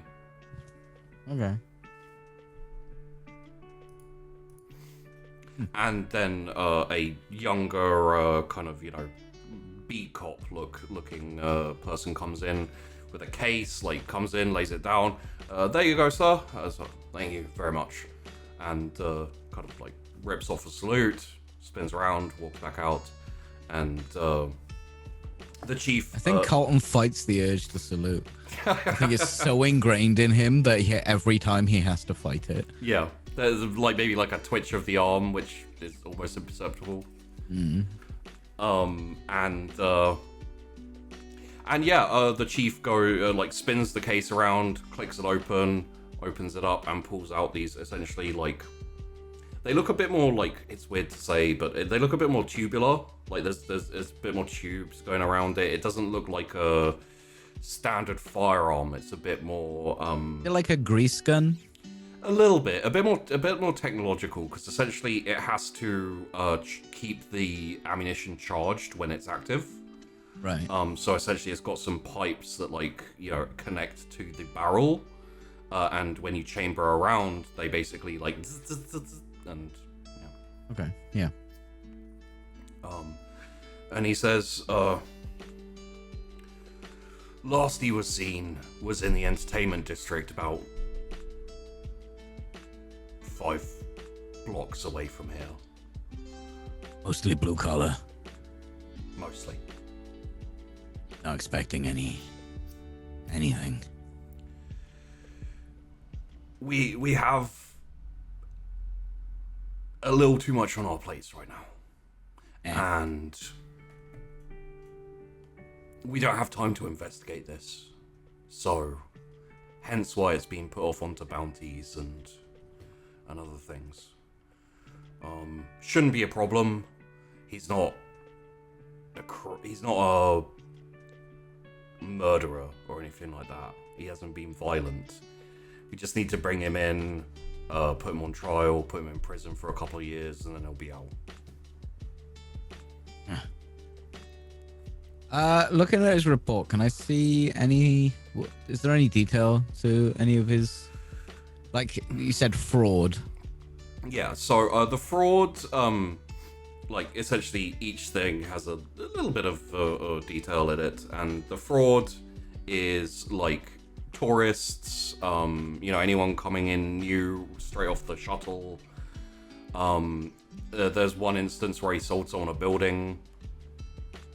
Okay, so he's not like ripping off grannies for their pension and shit. He's conning tourists. There are instances where he's broken into residential houses and stolen stuff, but in general, depending on how you feel on it, like it's the richer area, so Okay. He's not Robin Hood. He's not stealing from the rich and giving to the poor, but he's not pissing on his own backyard. Well, he is. It's just the poor himself. He's been reasonably successful. Okay. So, I was just wondering if I could make a snap judgment on whether I'm going to execute him the second I see him or not. Okay. That's all. That's all left. Did you bring a lethal weapon with you? Yeah, there's one in my boat. Okay. I have a VP9SK. Okay. I sent you a picture. I did have more guns, but Romy found one. Anything's a deadly weapon if you're smart enough. Thank you very much, Robot Assassin. I check out the taser as well, just to get familiarized. I probably haven't used one. I'm probably familiar with how it works, but with using one, I just feel the weight and see how it works. And while you're heading down in that direction, which essentially, the chief says, all right, bring him back when you got him, dead or alive, preferably alive, as I said, but use your own discretion considering dangers, etc. Romy, I know you prefer to go with the alive. Yeah. And then you just head down, like, are you comfortable? I imagine you would be comfortable around police and security forces, and Romy is, so it's pretty easy, just... Not Astrid. No. Wait, it's not comfortable around Astrid, or Astrid isn't comfortable around... I can't see Astrid being super comfortable around police. The street urchin that she is. At a guess, and feel free to correct me, Safi, Astrid would be in, like, nervous tears being in the center of this police station, right? I'm sure she could hold it together. Maybe. Okay. As long as she's not under interrogation for anything. Yeah. And you head out into the street. At the same time, we have Kareen. You are in your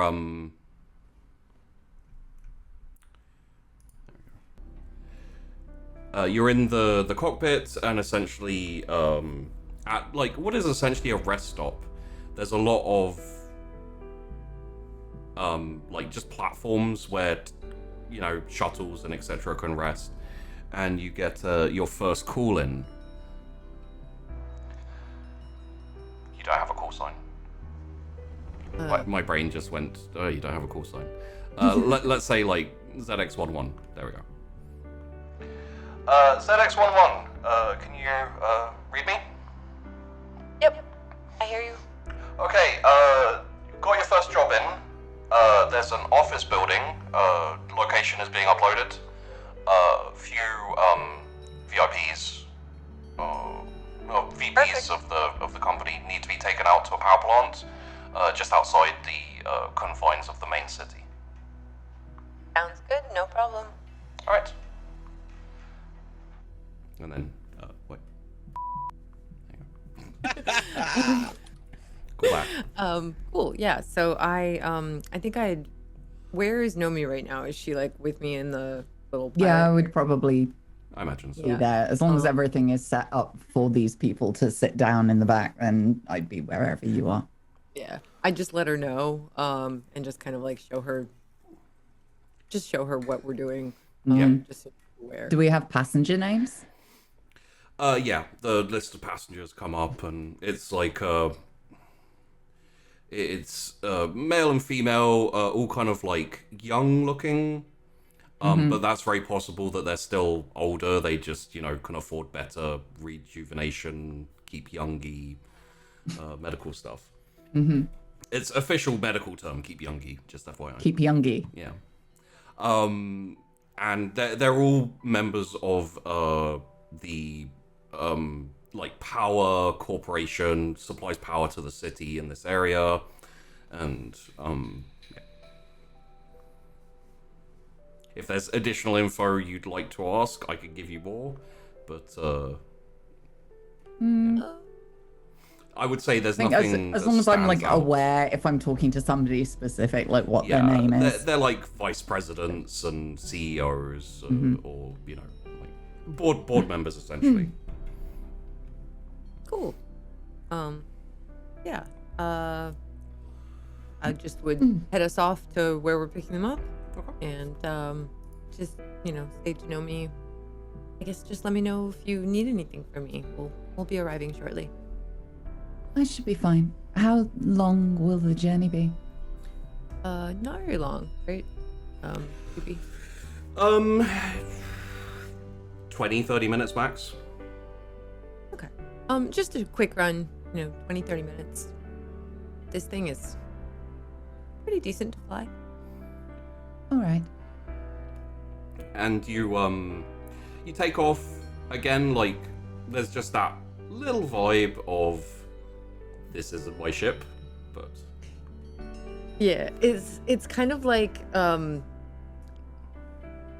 only thing I can liken it to is like if I haven't driven a standard, like a stick shift, in a while, and then I have to get back into one, and it just feels weird because I haven't done it in a while, or it's someone else's car. Yeah, or like putting on someone else's shoes or something, like something yeah, those yeah. vibes. It's just a new thing. Yeah. But it is easy to fly, so no biggie.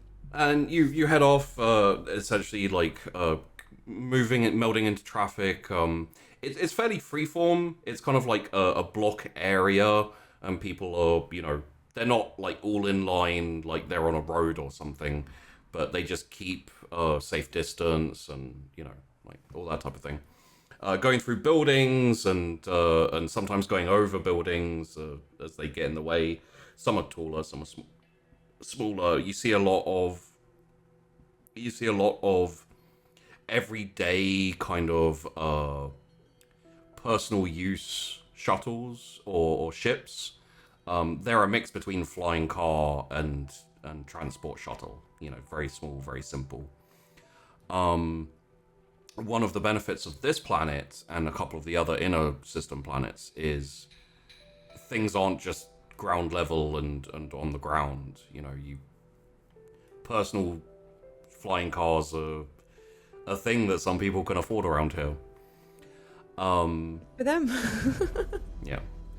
And you land, and essentially after a couple of minutes, a procession of about 5 or 6 people come to the I would deliberately, the second that they showed themselves, recognize that and go out to meet them, because this is VIP situation and that's what we should be doing. Yeah. And I'll look, like the second I see them, I'll glance at Kareen, like super uncomfortable at what's about to occur. Yeah. I just kind of like look at her, and I have this expression on my face that's like, I have faith in you. I don't say it, but I just look at her like, got this. All right. I'll step out the car and kind of square my shoulders and look as efficient and uncharacterful as possible. Yeah. Professional walk. And the lead woman walks up and says, "Hello." Hello there. I'm Nomi from Domain Transportation. Come with me. I'll show you to your vehicle. Can I help you with any luggage? Oh no, that's okay, thank you. Excellent. Right this way. And then And she'll show them in. And as she's walking, like she's doing this whole spiel. Your pilot today is Kareen. I'll be taking care of you during your journey. So if you have any questions or there's anything I can get you during your trip, just ask and I'll do my very best to help you. Oh, thank you very much. Do you have a bottle of water, please? And this is Oh, as she's like absolutely. sitting down. Is there anything else I can get you? Any refreshments while you wait? Just a water for everyone, I think would be brilliant. Thank you. Coming right up. Your journey with us today will only take around 30 minutes, so just make yourself comfortable and we'll be taking off shortly. Thank you very much. And she like, I'll give you this. She has that like stressed VP vibe, which chills out a bit as she like kind of like aligns with your helpful, welcoming thing you have going on here, which is actually making me smile out of character. We're gonna fucking die. She's going to kill all of us. Bring back the emotionless boy. She's Do fucking it now. terrifying, dude. She really is. Do I isn't she? do I as Kareen? Oh yeah, you totally like, see that.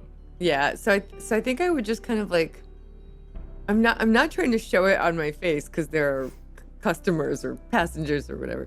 But I kind of just look at her like, okay. Maybe a quick shiver of like, oh, that's creepy. I mean, I don't even know if I would think it was creepy. I think Kareen would You're think like, it wow, was that's strange. an amazing, yeah. Yeah, because like I think Kareen thinks that Nomi is just very capable Yeah. because she's seen how she handles the garden and just like carries herself, and so she just sees her as a capable person. But this is like beyond capable. This is her being a chameleon, and she's like, wow. Damn. I think as I go to pick up the water and I turn to face you, you'll see the smile just completely drop and I'll just like practically be picking stuff up and then turn around and the smile's back. I just kind of look at her and go, hey, it's kind of like I'm filing the information away. I'll hand them all their water glasses and pour for each of them. Thank you. Do just shout if there's anything I can help you with during the journey. Of course. Thank you very much. And we will fade as the ship takes up and heads off. And we'll come back to the captain, Fane, and Astrid walking into what is essentially a small dry dock on the station. As you're walking through, there's quite a few ships around the place. There's people bustling back and forth. There's work being done on them. Most of it seems to be repair, and very simple repairs at that, just kind of like touching up the sides and all that type of thing. It's a lot different to the type of thing you're used to. It's very kind of like corporate. Everyone's quiet. There's no music. There's no chatter. Everyone's just head down, getting on with their work. And the captain says, "Okay, just got to go through here. My friend is waiting for us. We'll find out like precisely what we're doing, and we'll just get it done, get paid, and get out of here." Yeah. Astrid still probably isn't really herself. Yeah. Yeah. And you go through. There's kind of like a makeshift office in the corner. Like a very basic, like metal walls, door, messy office with like loads of paper and stuff like that. And when he opens the door and goes inside, in the office is a very vibrant red hair a woman with like a kind of a workman overall type look. And the first things you'll notice is that she has like really bad scarring down this side of her face, like going down her neck inside her work shirt. A cybernetic eye that is, just kind of like a little bit darty and kind of red glowy. Green eye on the other eye, and just like kind of a shaved head here, because, well, not shaved, but like burned, so it kind of, the hair is cut back on this side. And she looks up and like smiles a bit. The scars and everything crinkle as she smiles, and says, "Fane, finally, you're here. What's taken you so long?" And the captain says, "Sorry, we were we had a bit of trouble in initiative space.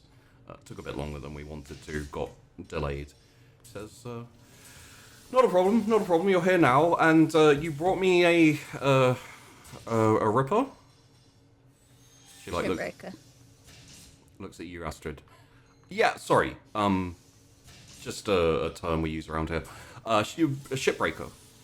Yeah. And she like stands up and holds her hand out, and you can see it's cybernetic. Like grabs your hand. "Hello, I'm Seren. Seren Lettergren." Astrid. That's nice to meet you. You're quite young. Have you been breaking ships long? Yeah. Okay. Well, if Fane says you can do it, then that's fine with me. All the gear you need is out. It's just a very basic transport shuttle, like cargo, things like those. It's made by the Trialia company. It's kind of a new one. What model is it? I think it's a Mark 11. Okay. Engine type? I think the engine is also Trialia made. It's a Mark II thruster, I think. And purpose, did it do any shuttling outside of orbit, or was it? No, it's it went from planet to planet, interplanetary.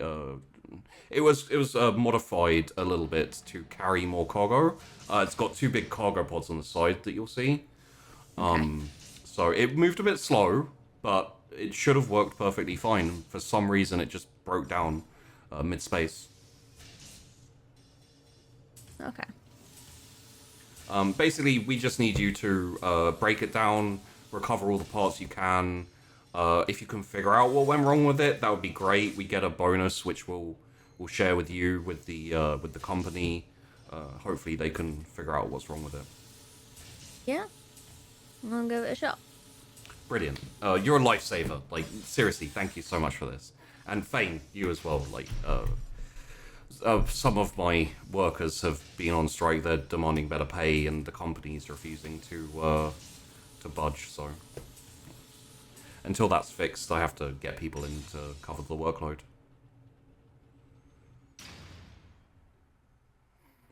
Any other questions? Is there any other information I can give you that would help? When was it last flown? 2 weeks ago. It had to get hauled over here because it stopped working. And who last piloted it? It kind of like starts flipping through notes and things like that, like paper, and then gets fed up of all the crappy paper on and pulls up like a little console and types in. Pilot was a regular with the company, Johnson. Right. Was he... Did he have the Type B license to pilot a shuttle like this? Yeah. Was he a frequent flyer with this model? This model has just recently come into production. So no one's really had that much, experience with this model. Okay. It's always good to know. All right. Well, if you have any problems, I'll be in my office. I'm always in my office. And yeah, I'll leave you to it. Cool. And I'm Thank you. interested to see Fane take apart a ship. Don't be I too think hard on he'll him. just carry the tools, really. Yeah. All right. Well, the captain says, "Okay. Well, thank you for that, Seren. Astrid, shall we?" Yep. Good. Seren, I'll talk to you later. And you leave and you head out and you go to the essentially the section. You're pointed to the section of the dry dock where the ship is. It's got like a big platform area. It's got some scaffolding around it, ready for kind of everything needed. And the captain looks at it and says, "Whew, this could take a little while." It's a big rectangle with essentially like fused on cylinders on the side for extra cargo. And roll me have a look here.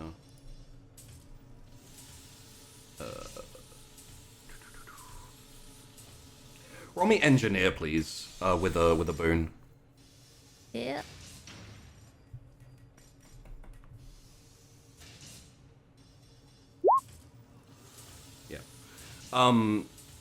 You can already tell that one of the problems is going to be the fact that they fused on two big cargo containers to carry more cargo. Obviously, if it's not built into the way design, it's gonna offset its central gravity, which is gonna fuck with the engines and displacement of fuel. It's just gonna make it be running inefficiently from the get-go, as it's not part of its original blueprints, and these don't look like they're correct models to be attached to this type of ship. It's a hodgepodge. So it's Right. already worn Yeah. it down. Yeah, I mean, obviously. We should start... Should we figure out what went wrong with it, or should we just start taking it apart? I mean, the way to really figure that out is like the main problem here is the shocking weight distribution Right. from this. So if there were to be any problems, it would either be in the engine or power. So we just go have a little dig through those two. Maybe you can run diagnostics and see where it went wrong. Okay.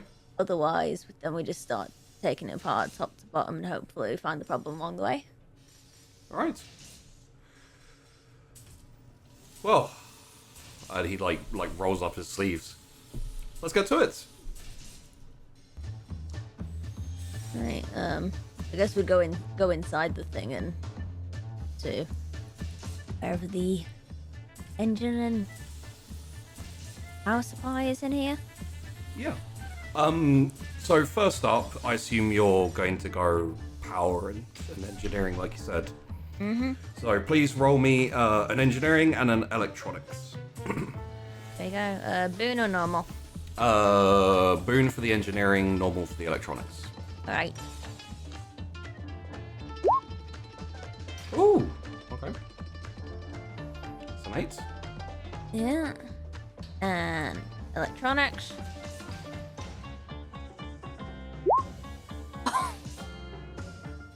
Okay. What I will give you is that there seems to be a issue with I the could, like, shock myself in something. Yeah.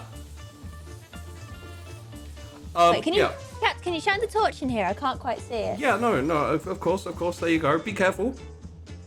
And then, and there is like a giant spark. Astrid flies backwards and hits the side of the ship. And as the captain like spins around and goes, "Astrid, are you?" And he like pauses, and there's like this frozen look on his face as the entirety of Astrid's hair is pointing outwards, like she looks like Doc Brown in Back to the Future. Oh! Maybe we should have turned the power off first. Oh yeah. Are you okay? I don't know. Your hand a bit numb? Yeah. You look fine. It's the power, not me. Yeah, right, Colton. Do you want me to? I'll go turn off the power. Are you fine there? Like you're not hurt? Like. Only my pride. Right. You look. I'm gonna.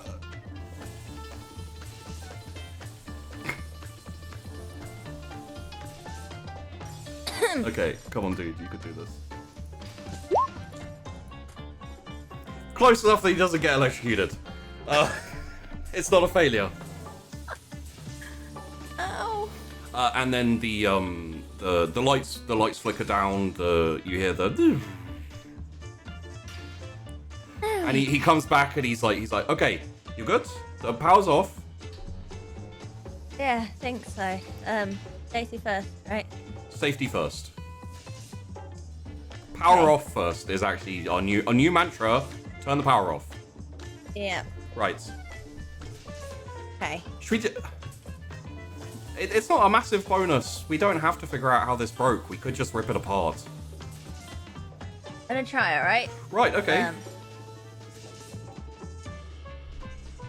That power's definitely off, right? Power's definitely off. Okay. I'm gonna look again. Okay. Roll me an electronics with Bane, please. Fast.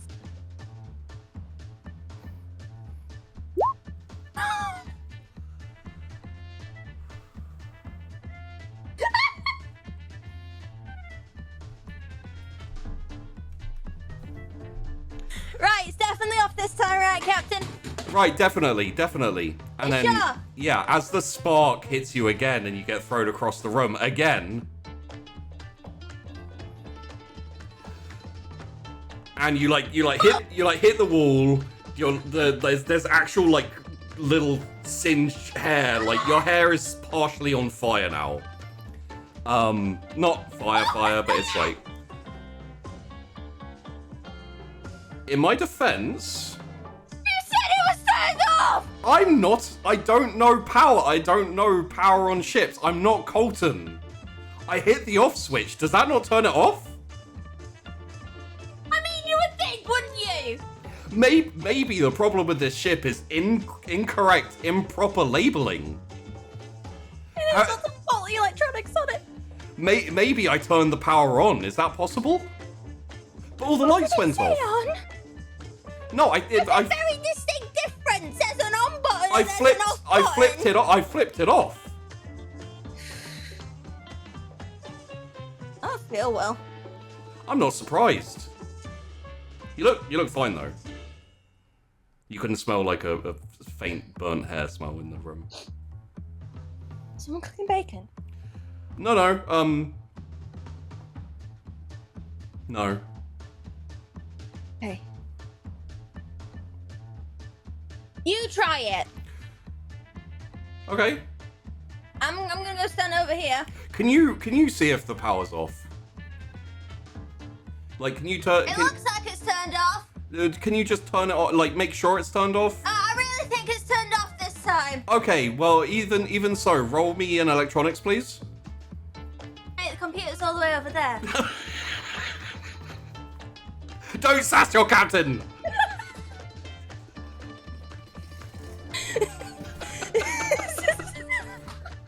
This is a Bane or a normal? Just normal. Electronic. You're not really messing with much electronic. If you roll a 1, I swear to God. Okay, that's fine. That's fine. As far as you can tell, the power's turned off. Let's see if it actually is. Right, it's off. Okay. If I die, tell my mother I love her. Sure. Have you left a will? So as the captain flies across the room, not quite as, not. not quite as powerful as the last one. And he falls down. There's like a little tuft of his eyebrows on fire. Oh god! Ow! Ow! Ow! Ow! What? Ow! Ow! Your face was on fire. That really hurts. Try doing it twice, mate. I think my tongue is numb. Oh, Captain, my Captain. Like, we should have bought Colton, really. Like, yeah. I feel like this is... you know what the problem is? Is the ship is possessed by an evil spirit who wants to kill people with electricity. Okay, but here's the thing, though. Right. We found the problem. The electronics. The fact that it's powered is the problem. Even when you turn the fucking thing off, it's still powered. Well, the problem's the power, so we're gonna get extra pay and compensation. There you go. We already know. Yeah. Employee injuries. Right. We get like injury lawyers for you or something. No. Oh. Is it cause we're Independent contractors. Oh. Yeah. And technically, we're not even here working. Like, legally at least. Nothing new. Alright. Shall we go break this ship down as we found Yeah, I really don't like this ship anymore. Let's break No, it. I don't know. Can I Show do you you have... his big hammer. Yeah, give me like a saw or something. Let's fucking do it. Like, the ship isn't electrified though, is it? Because we'd have been electrified when we stepped on it. Like, let's do this. all right. And as Astrid fires up what is essentially like a laser cutter, and the captain starts revving up a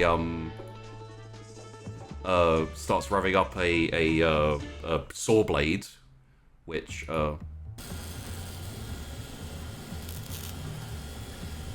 you put the thing, start cutting through the outside of the ship. Like, Alright, look out, because this thing is very hot. and as you start like putting it to the sides and starting to like break it down and open it up, please roll me an engineering with a boon, and B, I'm holding a fucking electric drill right now. You're trying to get me to roll shit. B, the captain says as he's like starts applying the saw blade to the side of the ship, he's like, Astrid, and like Hello. starts like, what's the likelihood of the ship like being electrified or something? Like that, we would have known by now, right? I mean, we turned the power off. We turned the power off multiple times and kept getting electrocuted. Yeah, but we're sticking our hands in there. We got safety gloves on now. Safety gloves, brilliant. Oh, that works for me. And Yeah. you start tearing the ship apart. Yeah. I'm going in at the joints, that way the panels start popping off. A little bit slow progress, but we'll come back to that in a bit. Yeah. So.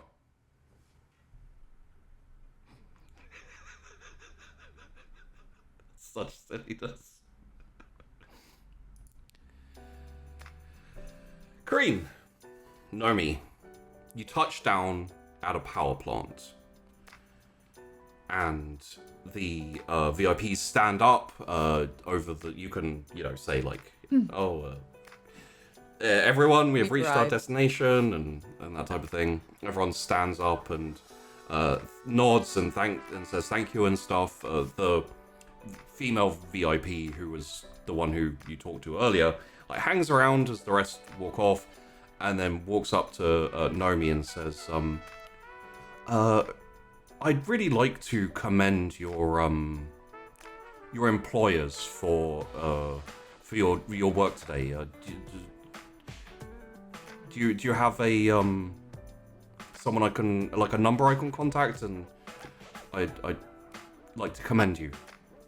Oh, well, thank you very much. That's not necessary, but always very much appreciated. Okay. And I'll look on the data pad and find the address that they need to contact. Yeah. And rather than make this person do anything, I will directly send it to their contact number. Okay. That's all sent through to you. If you do find the time to do it, I would greatly appreciate it, but please don't feel any pressure. Oh, thank you very much. And thank you very much for the lift. I'll definitely come by this company next time. That's quite all right, and please do enjoy your day. Thank you. And she walks off. And then the what was it? X11, X16, X11. ZX11. ZX11. Yeah. ZX11, come in, please. We're here? We have a new job for you as transport. Okay. There's a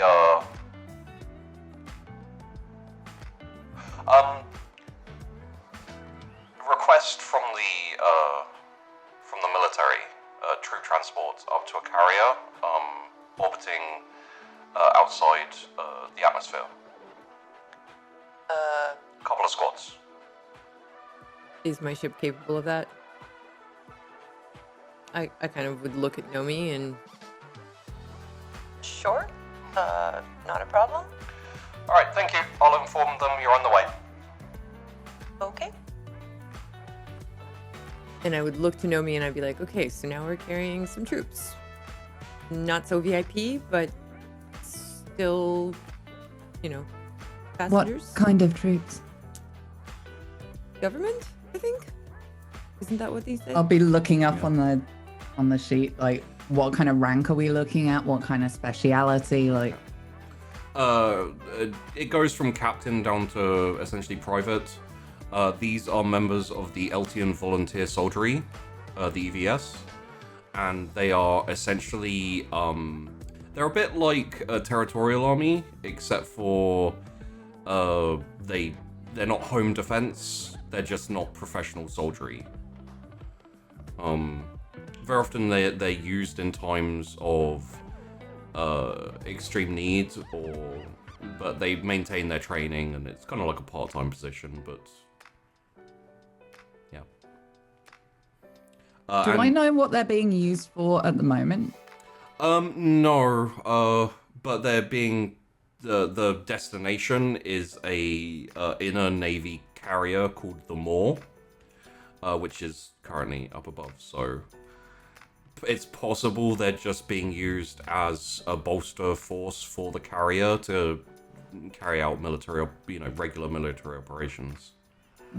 Since the breakdown of the war and the ending like 10 years ago, there has been a step down of military forces.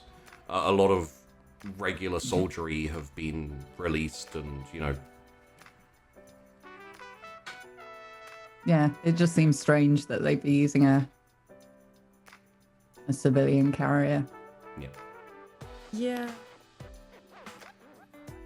But, I mean, we're just shuttling them, right? So... Yeah. Should be okay? Okay.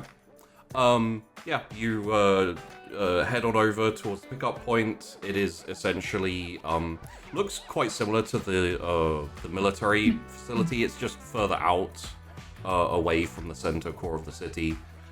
Like again, you land and they file out, file up, and file on. And again, how long is this journey? Into the space and back will be about an hour. Okay. I will basically give them the exact same speech I gave the last time, because to them we're a civilian carrier. Yeah. And the one with Captain insignia on him walks up to you, Naomi, and nods and says, Captain Ferasian. Captain, it's very nice to meet you. I'm Nomi from Delamain Transportation. If you'll come with me, I'll show you all to your vehicle. Can I help you with any luggage? No, we'll keep our gear, thank you. Your pilot today is called Kareen. I'll be taking care of you during your journey, so if you have any questions or there's anything I can get you during your trip, then I'll do my very best to help you. No, we'll be fine, thanks. Just gotta get up there. Can I get you any refreshments while you wait? Nothing for the men, thank you very much. All right, your journey with us today will take an hour, so make yourself comfortable. We'll be taking off very shortly. Right, And the exact same thing. Just go in, and I will take water and put it next to them anyway, just in case. Yeah, when they go on, the captain's like, all right, men, sit down, don't cause a hassle, we'll be off in a minute. And then someone's like, oh, an hour, or like, it's like, sharp. So yeah. I would again just kind of like look at Nomi and be like, "You're very good at this." Thank you. And I would just announce, Okay, we're getting ready to take off. Everyone just remain seated. Fasten your safety belts. Make sure all the power's off, don't touch electricity. and I would, take us away. Yeah. Take off and head up. Essentially, after about 45-50 minutes or so, starting to approach this like very large, a lot of air traffic going in and coming out of it. It's almost like a space station, but a very large carrier. It's one of those things that has essentially currently become reasonably useless because it's used for large deployments and all-out war, which there isn't at the moment. What it has been used for, as far as you would know from news reports and just all those type of things, is it's used as like a drifting platform to suppress pirates or raiders or any kind of like lawlessness outside of regular space. And yeah, you fly in, land, drop off the troops. You can see other troops being brought in as you bring your troops in. There's a There's a distinct lack of military aircraft. Transporters, gunships, etc.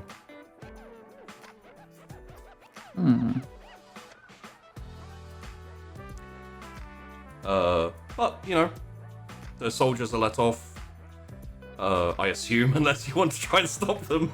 No, it'll just be the exact same spiel as last time, but with a little added thank you for your service, because that's polite. Always have to ask, because you never know when someone's going to root around inside a power system. And and yeah, you head back down to the planet. Maybe like half an hour after you get back down, you've rested up. You maybe get some some street food or something from a passing vendor. Just kicking back, relaxing a little bit, and you get another report through. Is that X11? Yep, we're here. Got a new job for you. It's just general citizenry, hub to hub. So you're going to be traveling out over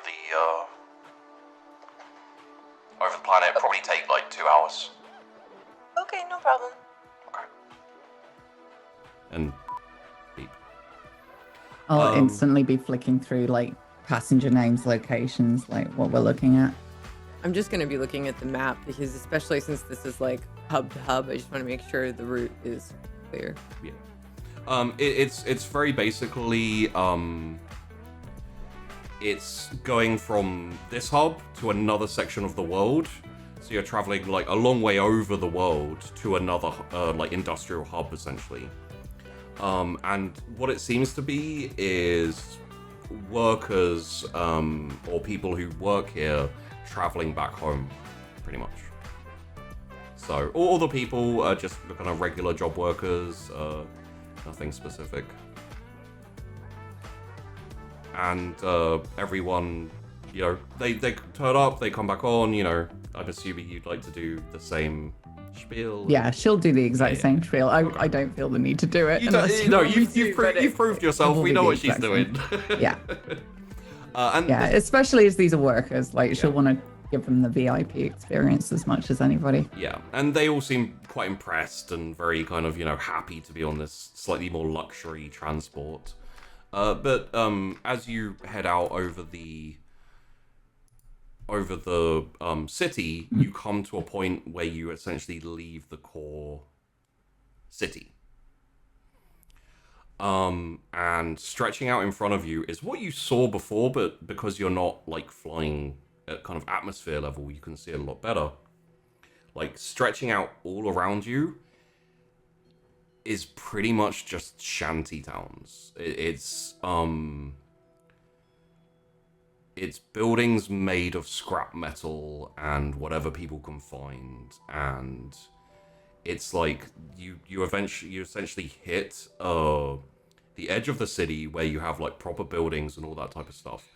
And what you thought before was just like more city, you know, just like more industrial, residential sectors and stuff like that. It's just a entire plains heading over to the next city of shacks and, you know, just people living there. Until you get to the other side after a couple of hours, and you get to the new city where it starts, you know, the buildings come back up and there's hustle and bustle and flying cars and all that lovely stuff. And you set down on the port there and let everyone out, and they head out. I just kind of watch them and watch Nomi interact with them and like make them all feel very comfortable, and just like looking at her in admiration. Because, I mean, I thought she would be very serviceable at it, but like stiff maybe, or a little awkward. And she was like the perfect flight staff member, and was kind of in awe. I think you'll probably notice the second they're gone, it kind of flicks off, and she looks uncomfortable then, rather than when the people are around. Honestly, that just makes me admire her more, because she can do that. Like, she can mask how she's feeling so well and do what needs to be done. Yeah. And I'm not always good at that. And as you're resting, a little bit quieter, just because you're a bit further away. You hear X11? X11? Yep, that we're here. X11? We have a new job for you. Alright. Some officiates need transporting to a rally. High priority, high VIPs. Okay. Just head back to the city, and the sat nav, for sake of argument here, will guide you in. Sounds good. Okay. Same as before, flicking through names, flicking through destinations. Yeah, you don't recognize any of the names or anything, but you recognize the company.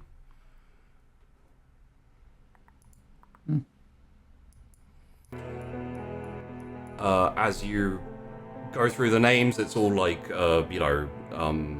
initiate so-and-so, high priest, la-di-da, and all of the tags for the company is Cornerstone. And we will leave it there for today. Oh, Interesting. this is gonna get fun. Now I'm nervous. Oh God. Okay, so thank you everyone. Yay! I just had to play a little bit of Nomi's theme tune there at the end for reasons. Don't worry about it. Oh God. And yeah, hope everyone enjoyed being back. It was so nice that I loved Glitch, but there's this chill vibe for drifting that I just really like to settle into. Yeah, There I is love the no chill, way- getting electrocuted twice kind of vibe. There is no way that ship breaking scene could have happened in Glitch. It was glorious. Sappy's throwing us. Incredible. Did you like pull a muscle or something? Because you threw yourself across your fucking room. And then you've got a fucking arc welding shit thing. That was so cool. Yeah. I was like, That was what awesome. can I? That was He's so like, oh good. yeah, you've got this. You whatever fucking tool thing, and you break down. She's like, "What can I use?" And I saw my light, and I was like, Hell yeah. I felt very like Jedi, like, wow, wow, wow. So I'm a point out something that I don't know if anyone picked up on or not, but the ship that Astrid's breaking down is the same ship that Kareen's flying. Oh, I missed that. Yeah. Oh, I I thought they were missed from the that. same company, but I didn't realize it was the same model as well. Yeah. Oh, fuck, we are going to die by electrocution. Oh, no. All the VIPs. Oh, this might be all right. I What didn't is see, the rally? I didn't see anyone pick it up either, but I did not pick up on that at all. I totally heard the JP? name, but I was like, I just assumed it was just another company that makes Are lots of they in different there ships. while she's taking it apart? Oh, God. Is it like Prey? Is it just fully hologrammatic, maybe? Are we suddenly watching the show in different different time moments? Like, And that's when the universe is split. But yeah, let's you know me, I want to do like 5 hours of outro where we just chat about things, but let's go around, say who you are, and we'll do a very quick touch on how wonderful it is to be back and having me GM again. Oh, it's so nice to be back GMing. I love GMing so much. Oh god, I have to lead this again, don't I? I electrocuted you twice, Astrid and also Safi. Hey, how you doing? Hello. Hi there. I'm Safi. I play Astrid. Today was fun. Like, I really thought towards the end we were gonna have like this real sort of like dark conversation I with the thought captain. that's where we were going, yeah. And then we ended up doing this, and it was 10 times better. Also, I did not intend to throw myself the way I did and end up on the floor. I Yeah. thought I was going to catch myself in the chair again. I missed the chair. I'm fine, though. Those rolls could not have been any more perfect than they were. I was like, surely the captain will roll okay on electronics. He didn't, and I was like, okay, well, something wrong with the electronics of this goddamn ship then. Yeah, so it was a lot of fun. Yeah, I stream. I tried to aim for Wednesdays and Sundays, all subjective depending on how things are going.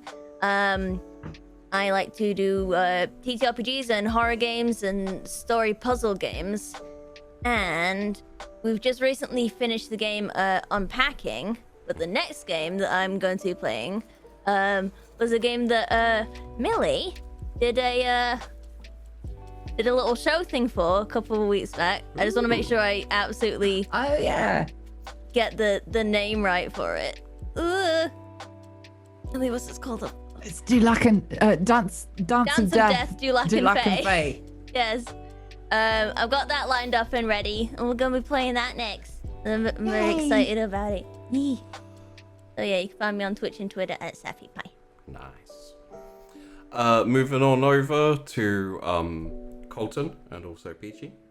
Hey, how you doing? Hi, I'm Colton and also Peachy. He's unhappy with his wig. Yeah, my wig. I figured out what it was. Eye patch literally on the wrong eye.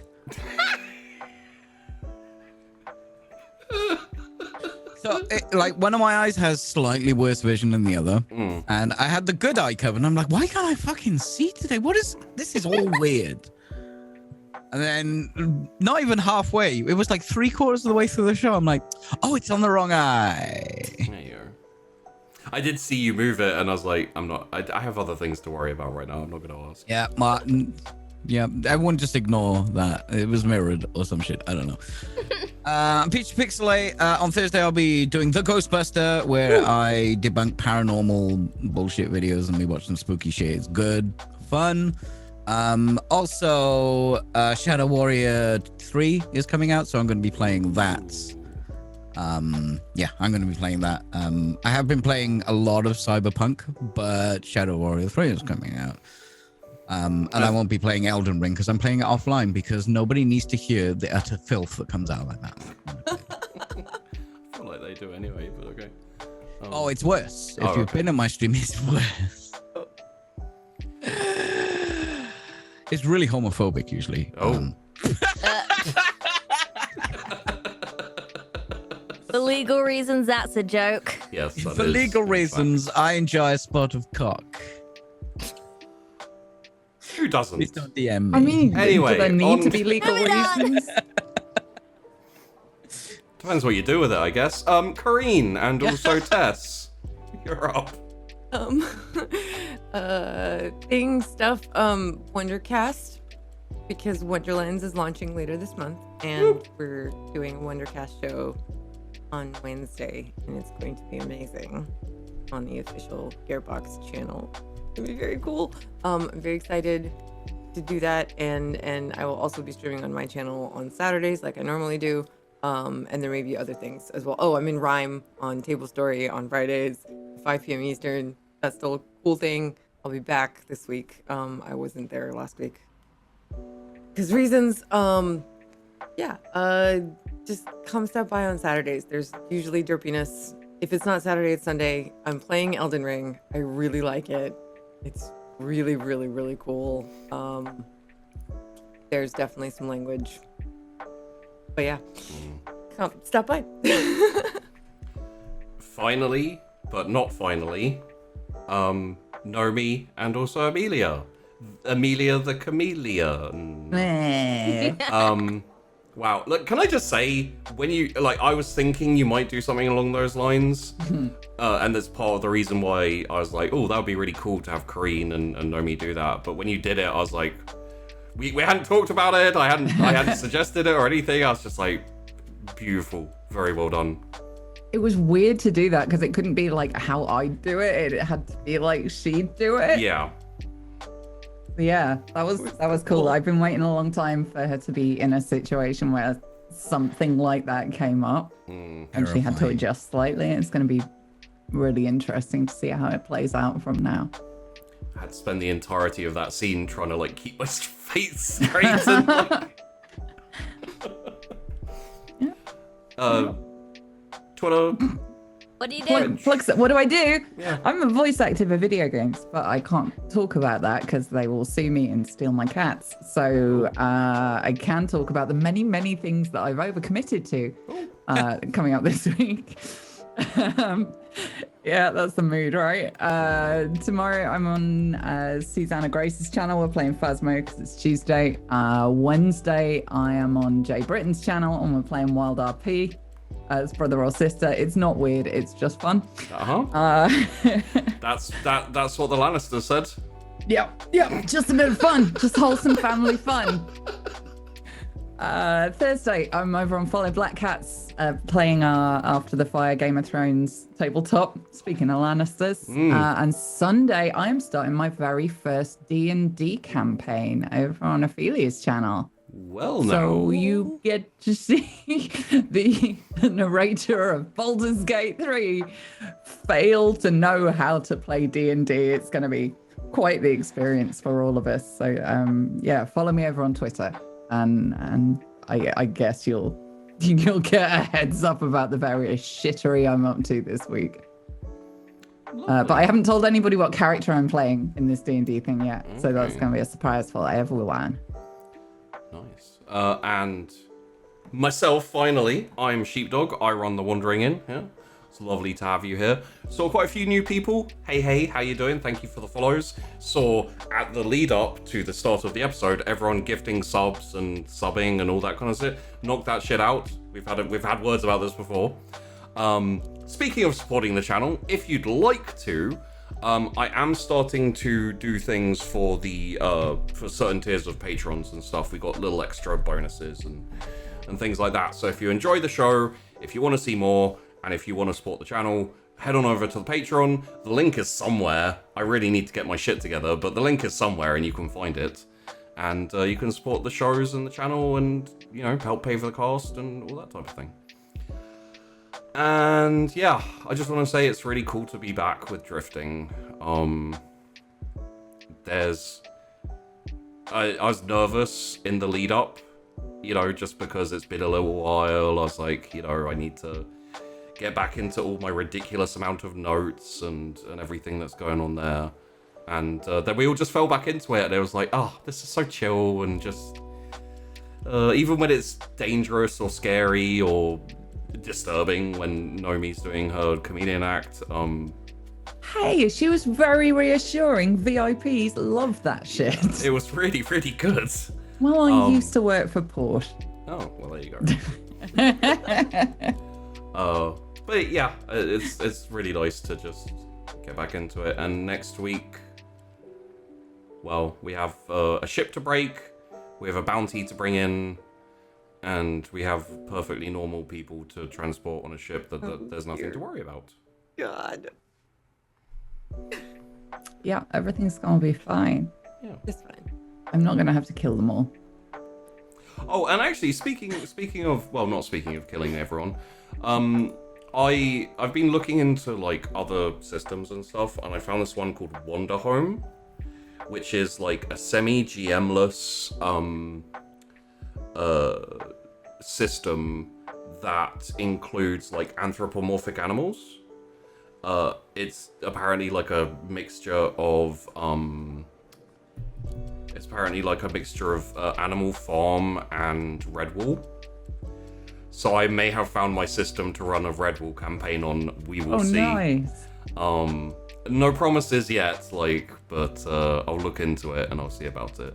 I bring that one up because we talked about it on Sunkist, how we wanted to run a Redwall game. So, having said all that, if you don't remember, like me, all the stuff we just said, rewind on the video and go see what we said. We're gonna head off and do other things. Thanks for watching. I'll see you later. Bye. Bye. Bye.